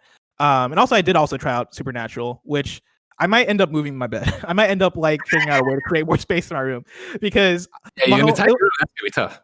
Yeah, like I enjoyed it a lot. But also like it was one of those things where I kept getting close to the boundaries, and I was just like, okay, I know I'm probably not gonna hit my TV, but I might hit my TV. Yeah, exactly. So I gotta figure that out. But yeah, I've also been playing Void Bastards, which was my my PlayStation 104 games ranked game. And do you want me to start with Void Bastards, or do you want to talk about John Wick? Go for it. So, Void Bastards, of course, is a first-person shooter roguelike game. I believe it's by the people who did FTL, if I'm not mistaken. Basically, it's like any other roguelike game, right? Where you're jumping in, you're doing it's run-based. You're in Void Bastards specifically. You start off as like in I guess an explorer, like a spaceship, a space explorer. You start off at the beginning of like this, let's just call it a board, right? Like you start off at the beginning of you start off at the first space vessel, and you're making your way from space vessel to space vessel, trying to move forward. Essentially, it looks like the developer Blue Manchu. Their last game was Card Hunter, not the one you said, not FTL. I'm gonna look this up because I thought, let's see, Void Bastards. Because I thought it was the same people, but I might be incorrect. FTL developer was Subset Games. Oh yeah, so I guess they just did Card Hunter. I don't know why I had those things crossed, but I guess Void Bastards is somewhat like of a similar style, which I think probably had like that's why I kind of mix those up. But yeah, you're making your way through these different space vessels that are like randomized, and you're trying to loot in each of them in order to continue your journey, right? Overall, like it was all right. Like the game was hyped up to me by quite a few people. Like I know quite a few people that absolutely love Void Bastards, and I could kind of see why. Like it seems like the actual overarching like gameplay loop can get very addicting, just like any roguelite, right? Like for me, I'm coming into this game as somebody who really enjoyed games like Dead Cells and Rogue Legacy, and I really like how those games have that gameplay loop where you go in, you do a run, you die, but you come back more stronger because you're unlocking upgrades and different things, right? Void Bastards has this similar sort of thing going on with it. You are basically whenever you die, you come back as like a new space explorer, right? And you have like your unique traits. And so the first guy I had was a smoker, and so like every now and then I'd cough, and that would like alert enemies, which I thought was like a pretty cool, fun thing. My second one that I got was his thing was that he was just really short, and so like the camera would be a lot closer to the ground when I would explore the spaceships, which is fun. The cool art style, right? Like it's like a very like cartoony 80s cartoon sort of style to it, cell shaded. Like overall, like my time with it was fine. I think my big thing was I didn't necessarily love how the first person shooting actually controlled, right? It's not aimed down sights. You are unlocking new weapons as you go. And like the first couple of weapons I got were like pistols, and they never really felt great to shoot. Like that said, this game doesn't seem to like put that at the forefront. Like it doesn't seem like it's necessarily trying to be a first person shooter. Like it's trying to be more of like a systems based, like, go in and explore kind of game and have your time with it. That said, since there is combat in it, like having to engage the combat never really felt that great to me. Like I never really look forward to that. And then like they really went for it with the cartoony style, but its style didn't necessarily sit well with me. Like in a lot of places, it was also like off-putting. As much as it is stylistic, like a lot of the enemy design had me go like, ugh, like I don't necessarily like how that looks. Yeah. Which it's hard to really weigh that because that's what it's kind of trying to do. And so like, I can't necessarily fault it for having enemies that look very off-putting, but at the same time, that didn't necessarily sit well with me as I was playing. I didn't necessarily enjoy that. But yeah, I don't know. Overall, like I didn't dislike it by any means, but I don't necessarily feel compelled to go back to it. Yeah, I was after gonna say, it playing doesn't sound like it clicked with you. Well, last time when we talked about it, we both talked about how we started it on Game Pass, right? And kind of just bounced early. It seemed like coming back with a fresh set of eyes didn't help for anything. Yeah, no, that was my thing. I was hoping to come back to it and like really get into it, because I know I do like these types of games, right? Like I like first person shooters, I like roguelites, I like games that are run based, right? I like these randomized kind of experiences where you can just go in and kind of have your experience for it with the day and then pop back out and feel accomplished. I just there's something about like the world they built here and kind of the vibe they're going for and the specific direction that just didn't sit well with me when I was playing. I didn't necessarily have the most fun with it. That said, I didn't necessarily hate it either. It kind of felt like very much. That's always the worst when you're like, this game's fine, whatever. You're like, just keel on it. You don't love it. You don't hate it. I hate that. Yeah, exactly. Well, Bless, you need to rank it, but before then, let me run you through the top 10. Remember, of course, you can go kindoffunny.com/104list. That's kindoffunny.com/104list. Keep up with 104 PSN games ranked. Again, we pick a different game every week. It can't be the same game, can't be AAA, and it shouldn't be something we're going to play anyway. Right now, number 1 is Telling Lies. Number 2, Streets of Rage 4. Number 3, Under Night in Birth EXE. Number 4, Round Guard. Number 5, Darwin Project. Number 6, Hidden Through Time. Number 7, Kamiko. Number 8, Foxyland 2. Number 9, Sneaky Bus. Number 10, Deliver Us the Moon. There are 34 entrants on the list so far. Where do you, Blessing, Adeoye Jr, want to put Void Bastards? I'm thinking about putting it under Hero, which would put it at number 15 above Super Destronaut Land Wars, because I would say it's a better game than Super Destronaut Land Wars. Like Super Destronaut Land Wars was definitely a game where like I came out of it impressed because of like it's like I think like a $5 game at most. And that was one where like it's a Rattlika game, right? It was very simple, very much like hey, like this is a game that probably was on mobile or something that were ported to console, but I still had I had fun with it. But I can't take away from how simple that game is. Sure. Void Bastards, I'd say I'd probably put above it in terms of it being a game. Under Hero, though, I think I really like the personality of Under Hero, and from what I played of it, I enjoyed the time I had with it, despite having some complaints with it. And so I'm kind of saying number 15 for Void Bastards. All right, number 15, slotted in there, not in the top 10. You'll never hear about it unless you go to kindoffunny.com/104 list. For me, John Wick Hex. Again, like I said, I think that well, I guess actually, for full disclosure, of course, Mike Bithell made this game way back in 2015. Mike Bithell did a Patreon sponsorship with us for Volume back in the day in the old studio. So heads up on that. More importantly, I would say Mike Bithell is a friend. So he's somebody who we know, obviously, and love. It kind of fun. He's been in a bunch of stuff with us. Yada, yada, yada. All the disclaimers in the world for you. John Wick Hex, honestly, though, like I said, would have been a game I probably would have passed up, even though I know Mike and I liked what I played at E3, because it is how much do you know about it, Bless? Have you seen the videos for it, this strategy kind of game? Yeah, I saw the trailer for it, right? Like it's like a strategy-ish, like it's not John Wick in the sense that you would think like it's not like actiony, right? You're not like it's not a shooter in by any means, but it is you thinking strategically in terms of how to take out. Isn't the right answer for it, but it's the closest description if you can't see the videos for it, right? And so the idea is that it's like turn-based, and I would say even action-based, where at the top of the screen is a timeline, and it's your timeline as John Wick, and you put moves in there, and you see how many seconds they would take. And so obviously moving from point A to point B, and like when you look at the ground, there's a grid on it, and you choose, move your cursor around to send John there. It shows you how long that movement would take, and then it executes, right? But then as you execute a move, if suddenly, and it's all based on line of sight. So if you move around a corner and see an enemy, the game will pause mid-move. There's an enemy over there, and you have to then choose if you want to engage the enemy, if you want to keep moving, if you want to do this. Then depending on how close you are to the enemy, sometimes you can just shoot from afar, or you can throw your gun. If you move up on the enemy and hit them together, then you can do a takedown, you can do a parry, you can punch, you can attack that way. And so it's this not turn-based, it's action-based strategy as you move around, figuring out how to do, and then the timeline's up there. So it'll be the same thing that if you come around a corner and see the enemy there, you can choose to do a move, but that then underneath your timeline now is the enemy's timeline, and you'll see that they've chosen to shoot. And so it's one of those, you can see that it'll show you that while you're in the middle of your move, they're going to shoot.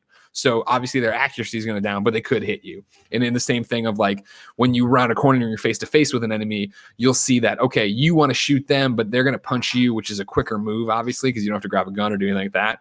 So you can see that their move would get to you first. So rather than do shooting, why don't you do a parry? Because a parry will happen faster. Or you'll run in and you'll use a takedown on one guy and see the guy over there, and it'll tell you that you can't shoot fast enough, but you can throw your gun at him. And so it's about throwing your gun. It's like, so it's cumbersome to explain, and I think it doesn't take a while to learn. But I remember doing the E3 demo for it on a PC, which obviously was already hurting me, and not fully feeling by any stretch of the imagination that I was John Wick by the end of it, right?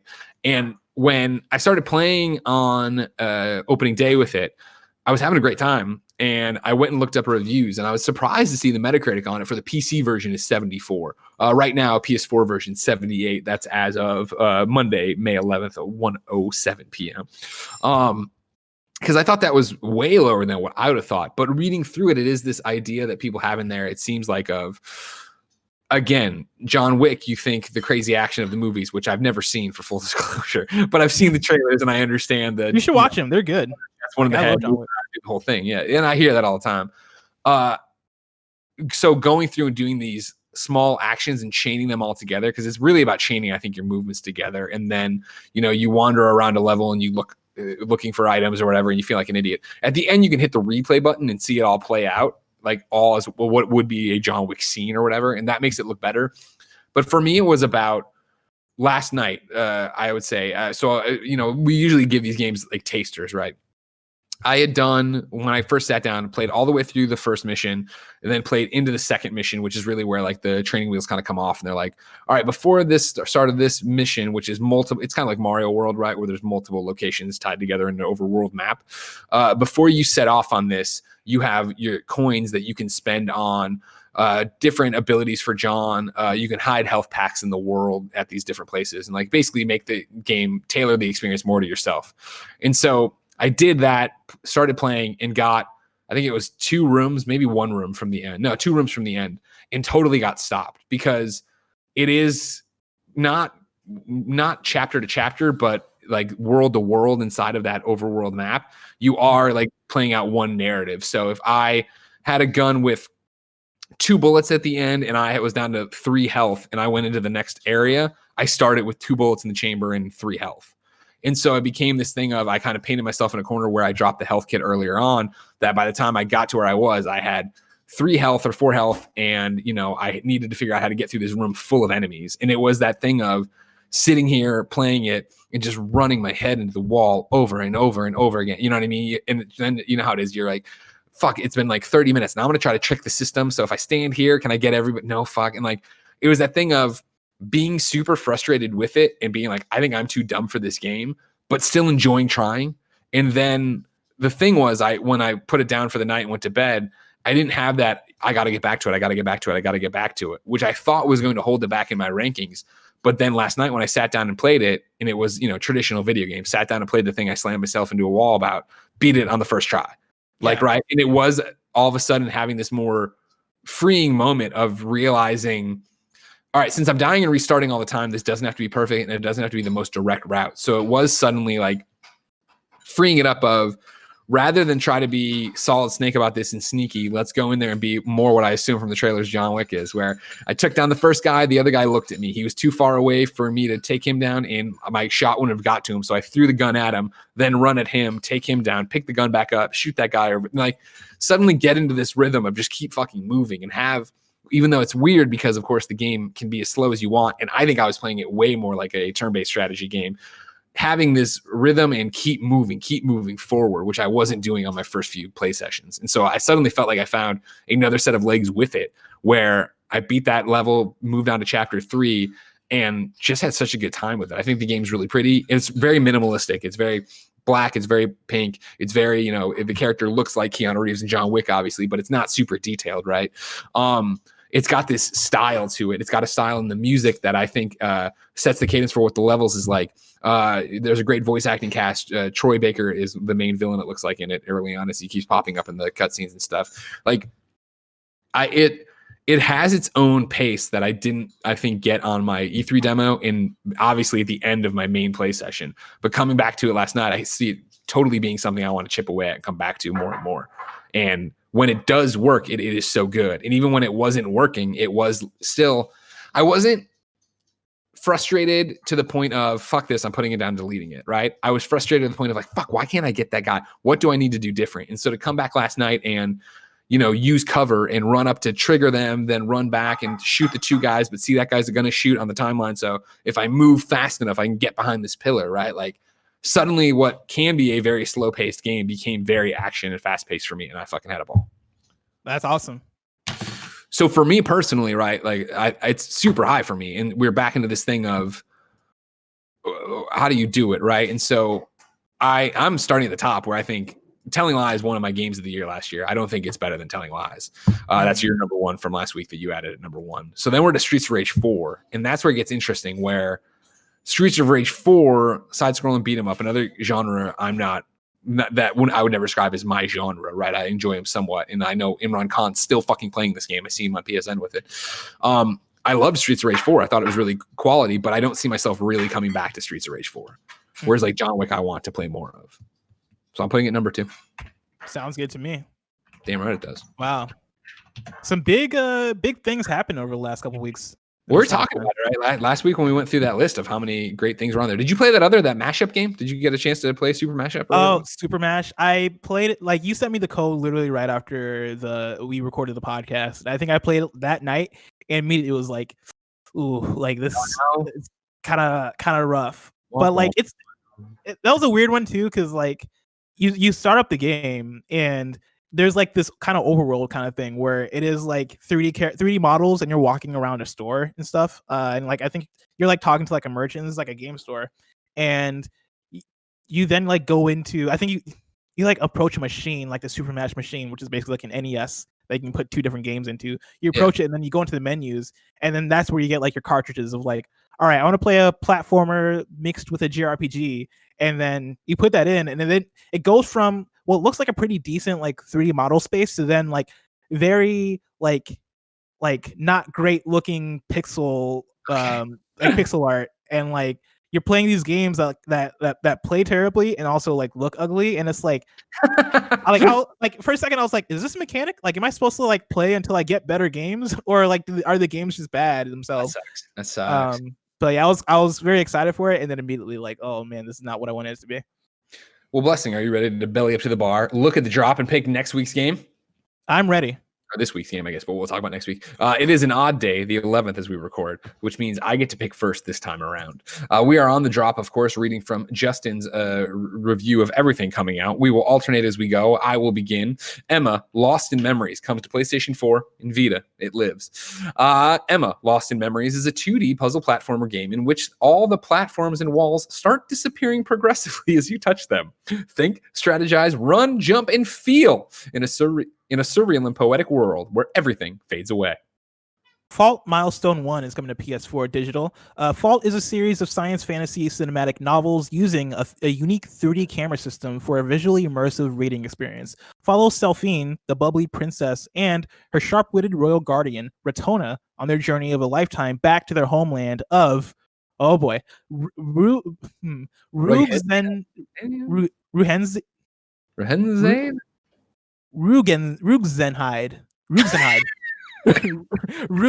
I think that's what that is. Huntdown comes to PlayStation 4. In the mayhem-filled streets of the future, where criminal gangs rule and cops fear to tread, only the bounty hunters can free the city from the corrupt fist of felony, lay waste to the criminal underworld, and make a killing in this hard-boiled action comedy arcade shooter. Ion Fury laughs is coming to PS4 digital out May 14th, I should say. Ion Fury laughs at the idea of mandatory checkpoints and straight pass through shooting galleries. But just because this is a true old school first person shooter, it doesn't mean we've ignored all the good new stuff of the last 2 decades have brought. 3D Realms, Void Point, and 1C Entertainment have taken the best of both worlds and cooked it all into one bloody stew. Island Saver comes to PlayStation 4 on the 13th. A group of amazing islands needs your help. Horrid plastic waste has washed up and you need to sort it out with your trusty trash blaster. But look out for the litter bugs. They love mess. They love mess, and they're out to muck things up. You need to wash away gloop, collect litter, earn coins, and rescue the Bankamals. Pixel Ripped 1995 is coming to PSVR. Pixel Ripped is back with a brand new nostalgia-fueled virtual reality game within a game, this time in the year 1995. To restore balance to multiple dimensions, our video game hero Dot recruits the help of the best gamer from 1995, an unassuming 9-year-old boy named David. Join this unlikely duo through challenging throwbacks to all your favorite classics from the late 16-bit and early 32-bit era of games inside a virtual reality world. Pong Quest comes to PS4 digitally on May 15th. Pong Quest is a new take on the seminal arcade smash. Take control of a brave young paddle and traverse treacherous lands, each loosely based on various classic hits, in this uniquely Pong-themed dungeon-crawling RPG. Dress your paddle up, equip special balls and unique abilities to battle aggressive foes in Quest or online opponents. I'm not gonna lie, that sounds great. That sounds awesome, honestly. Potata Fairy Flower is coming to PS4 digital. This adventure platformer tells a story of a young witch exploring fairy forests to find herself and save her home. Join her quest now. Immerse yourself into a picture-perfect fantasy, solve numerous puzzles, fight enemies, reveal all the secrets, and don't forget to save the world. Tactical Champs comes to PlayStation 4. Tactical Champs combines the best features of shooter and arcade game, where up to 4 players fight with each other in a closed arena. Quick matches, a wide variety of weapons, and unlimited ways to eliminate the opponent are waiting for you. Thy Sword is coming to PS4 and PS Vita. It's also cross-buy. Thy Sword is a retro-inspired hack-and-slash roguelike with procedurally generated levels. Pick from 2 different hero types like the Barbarian and Valkyrie to break the tyranny of the Dark Overlord. That's the drop, ladies and gentlemen. Interesting. And I gotta say, it's really turning me on. I like Pong Quest obviously sounds super interesting. Yeah, Pong Quest piqued my interest for sure. You know what I mean? But an RPG version of Pong. Dungeon crawling RPG of it. I gotta try it. I'm doing Pong Quest. I like both those things, dungeon crawling and ping pong. Yeah. Man, so I think I saw a trailer of Hunt Down on the PlayStation Twitter account. I think they tweeted about it last week, and it looked kind of cool, honestly. Ion Fury is one. I remember hearing about Ion Fury because they were sued by Iron Maiden. That's why I heard about him. You're right. Yeah. I'm curious about it, but I don't know. Because that would be like I remember that's a sequel to the last Pixel Rip one, and that one did really well. Pixel Rip. Yeah. The VR game? Yeah. And then there was one other one that piqued my interest. Tactical Champs. I like the idea of it being like a shooter, like a arena-based shooter arcade game. Sure. Who doesn't? All those things sound fun to me. I'm gonna go. Actually, let me read Hunt Down one more time. In the mayhem-filled streets of the future where criminal gangs rule and cops fear to tread, only the bounty hunters can free this. I'm going to go with Hunt Down. I like Hunt Down. Okay. I'm going Pong Quest. Bless is going Hunt Down. We will talk to you next week on PS I Love You XOXO about how they rank. But for now, Blessing, it's time for some reader mail. You introduced a couple weeks ago the segment Best Friends Talk Back, where we ask them a question and they write in with their answers. Last week, of course, we talked about PlayStation Plus and if, in fact, May's lineup was disappointing. You said, what's a previous PlayStation Plus game that's worth checking out? In Blessing, we got a bunch of responses. Of course we did. People are always down to talk about what they want to talk about. So I'm looking through to see where I want to start with you. You know what I mean? Because there's a lot of good stuff here. Here comes the obvious one. Jericho wrote in, of course, to patreon.com/kindoffunnygames, just like you can. It says Rocket League, because that's the one I played the most, and seeing how it's still doing great. It's an amazing story. There are games that I think are better, but I own them before already. I think, and then there was the other question of why do you use PlayStation Plus?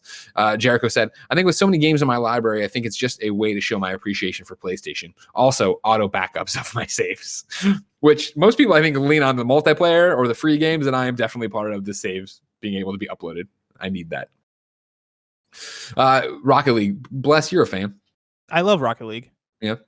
You want to talk about a success story and how PlayStation Plus intrinsically tied to it? Crazy. Yeah, I mean, honestly, I would say Rocket League is probably the PlayStation Plus success story. Like if Rocket League didn't come out on PlayStation Plus, I wonder if I'm sure they would have seen like the same amount of success, but it probably would have been slower on the uptick. Like I imagine that like it would have taken a while for it to get the ball rolling. They would have found success. I guarantee that much. Yeah, but I don't because that game was solid out the get go. Like that game, that Rocket League is an incredible game. But yeah, it being on PS Plus really like got them like a running start, like a very much a running start on that.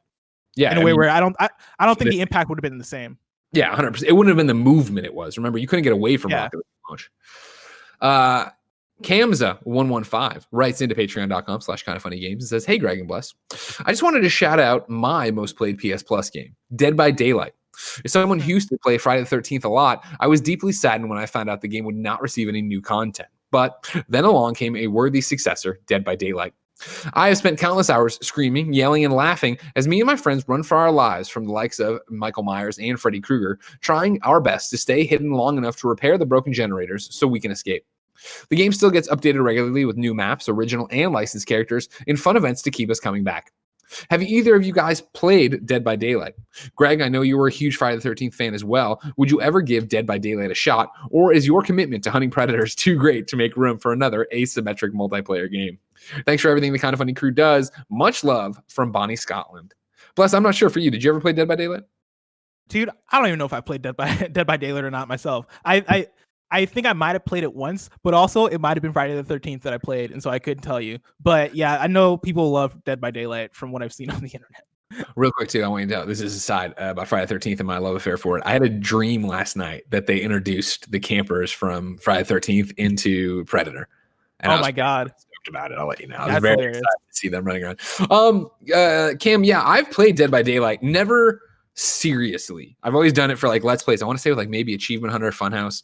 Maybe it was something we did with Kind of Funny. I've done those kind of tastes, and it was always with the not licensed people. Whereas I was already a fan of Friday the 13th, so obviously I wanted to be Jason. I like Predator. Obviously, I wanted to do Predator stuff. I was always playing as just like the Witch Woman or this guy or whatever. And it was before they went full bore and had Mike Myers and Freddy Krueger in there. And I haven't gone back to it since. Something about it, when I played it, and I played it at the same time I was playing Friday the 13th because everybody was talking about it. It was, and this is totally an unfair off the cuff judgment, right? Where it seemed like there wasn't as much going on, and that could totally be, first off, a wrong impression on my part, or just maybe it's changed since then. But you bring up the generators, and that's exactly what I remember trying to do. Being in like a farm field, trying to start these generators, a dude putting me on a meat hook or whatever, people having to come and get me down. Like, as broken as janky as Friday the 13th was, and probably is still, I loved the idea of trying to reassemble the car, talk to the other counselors about what you're going to do. All right, I have the gas, you have the boat thing, fuck everybody else, let's get on the boat and go. And then how Jason was using and manipulating that environment, how, as somebody who, the year Friday the 13th dropped, the Xbox had a crazy sale where you got like all the Friday the 13th, or the first 8 Friday the 13th movies for like $4 or $9. Watched all of those while playing Friday the 13th and seeing how true they were to the source material and how many nods there were to it, and the way Tommy Jarvis worked and radioing for help and trying to get to the cops. Like, I found it, and probably just for my own attachment to that game, that universe and IP, that worked for me in a way that Dead by Daylight in the fields with the hooks and stuff didn't work for me. And so I never saw the need to pull over there. And like, especially now, like as I was just talking at the beginning of this, I do think it's so hard to, not hard, but it is a challenge to get a group together for Predator even, right? Like, it's easy right now because people are into it, but the idea of trying to get, I don't even know how many people play Dead by Daylight, right? Or I'm sorry, I don't know how big the party size for Dead by Daylight is, trying to get those people to download it, to be ready to go to do the thing. Like, I have no interest for it, but I do appreciate Dead by Daylight and what they've done with that and why so many people do dig it the way they dig it. Blessing. Greg. Jordan D wrote in patreon.com/kindoffunnygames and says, "Hey guys, I'm writing in with a bit of an anecdote. No, anecdote. God, why do I fuck this up? Anecdote. Antidote is what I would do if a snake bit me. Yeah, anecdote is like what you do. Like, this is what we need right now. Actually. I know what it is. I can read it. I know what it is, but I can't say it. For this question, in the first half of 2019, I had to take a semester off of school for health reasons. And me and my friends started a Twitch channel in that time. Parentheses. Will not be mentioning it to avoid sounding like a plug. First off, Jordan, I appreciate that. But second, you got to plug your shit. Take your shot. Shoot your shot. Don't worry about it. Let the host worry about it if they're not going to plug your Twitch channel. Because we didn't have any money to consistently buy new games, I looked through my PlayStation Plus library, and 3 of the games we streamed were all amazing. Story-based decision games that I missed out on and finally got to experience with a friend and with my small Twitch audience. These games were Life is Strange, Until Dawn, and Beyond Two Souls. Oh, So man. these games hold a special place in my heart as good PlayStation Plus games. However, I'd also like to remind listeners that Injustice 1, Ratchet & Clank 2016, Steep, Just Cause 3, the Telltale Batman game Season 1, Sniper Elite 4, and Infamous First Light have all been some AAA games given out on PlayStation Plus. Also, to add to that original trio, right, of Life is Strange, Until Dawn, and Beyond Two Souls, Detroit Become Human also came out for PS Plus, Right. I want to say like last year. When they did the thing where they switched them out. Yeah. Ooh, you don't want Pez. Ooh, sorry. I forgot you guys hate soccer. Lastly, I wanted to remind people that the Borderlands Handsome Collection and Tales from the Borderlands have also been given out, meaning if you still need to play the Borderlands games like I do, all you need to buy is Borderlands 1 and 3, as you already have the rest. Sorry for not giving a specific answer, but I think PlayStation Plus is a better service than we remember, as it goes on a month-by-month basis. We forget. Thanks for the question, Jordan Deeb. Well, thanks for the answer, Jordan Deeb. No, you gave really good stuff, and I think it is important to point out that all those games, you just listed, are fucking awesome. Yeah, Infamous First Light, I played through PS Plus, and that was a great time. Like I hadn't even played Second Son yet by the time I played First Light, and I remember getting to that and getting into like the arena mode. And honestly, like I might go back to that game and try platinum it, because I've been thinking a lot about like, okay, what's my platinum going to be for 2020? And Infamous First Light could be a good one, because I think like mainly what I have remaining in that one is probably arena stuff.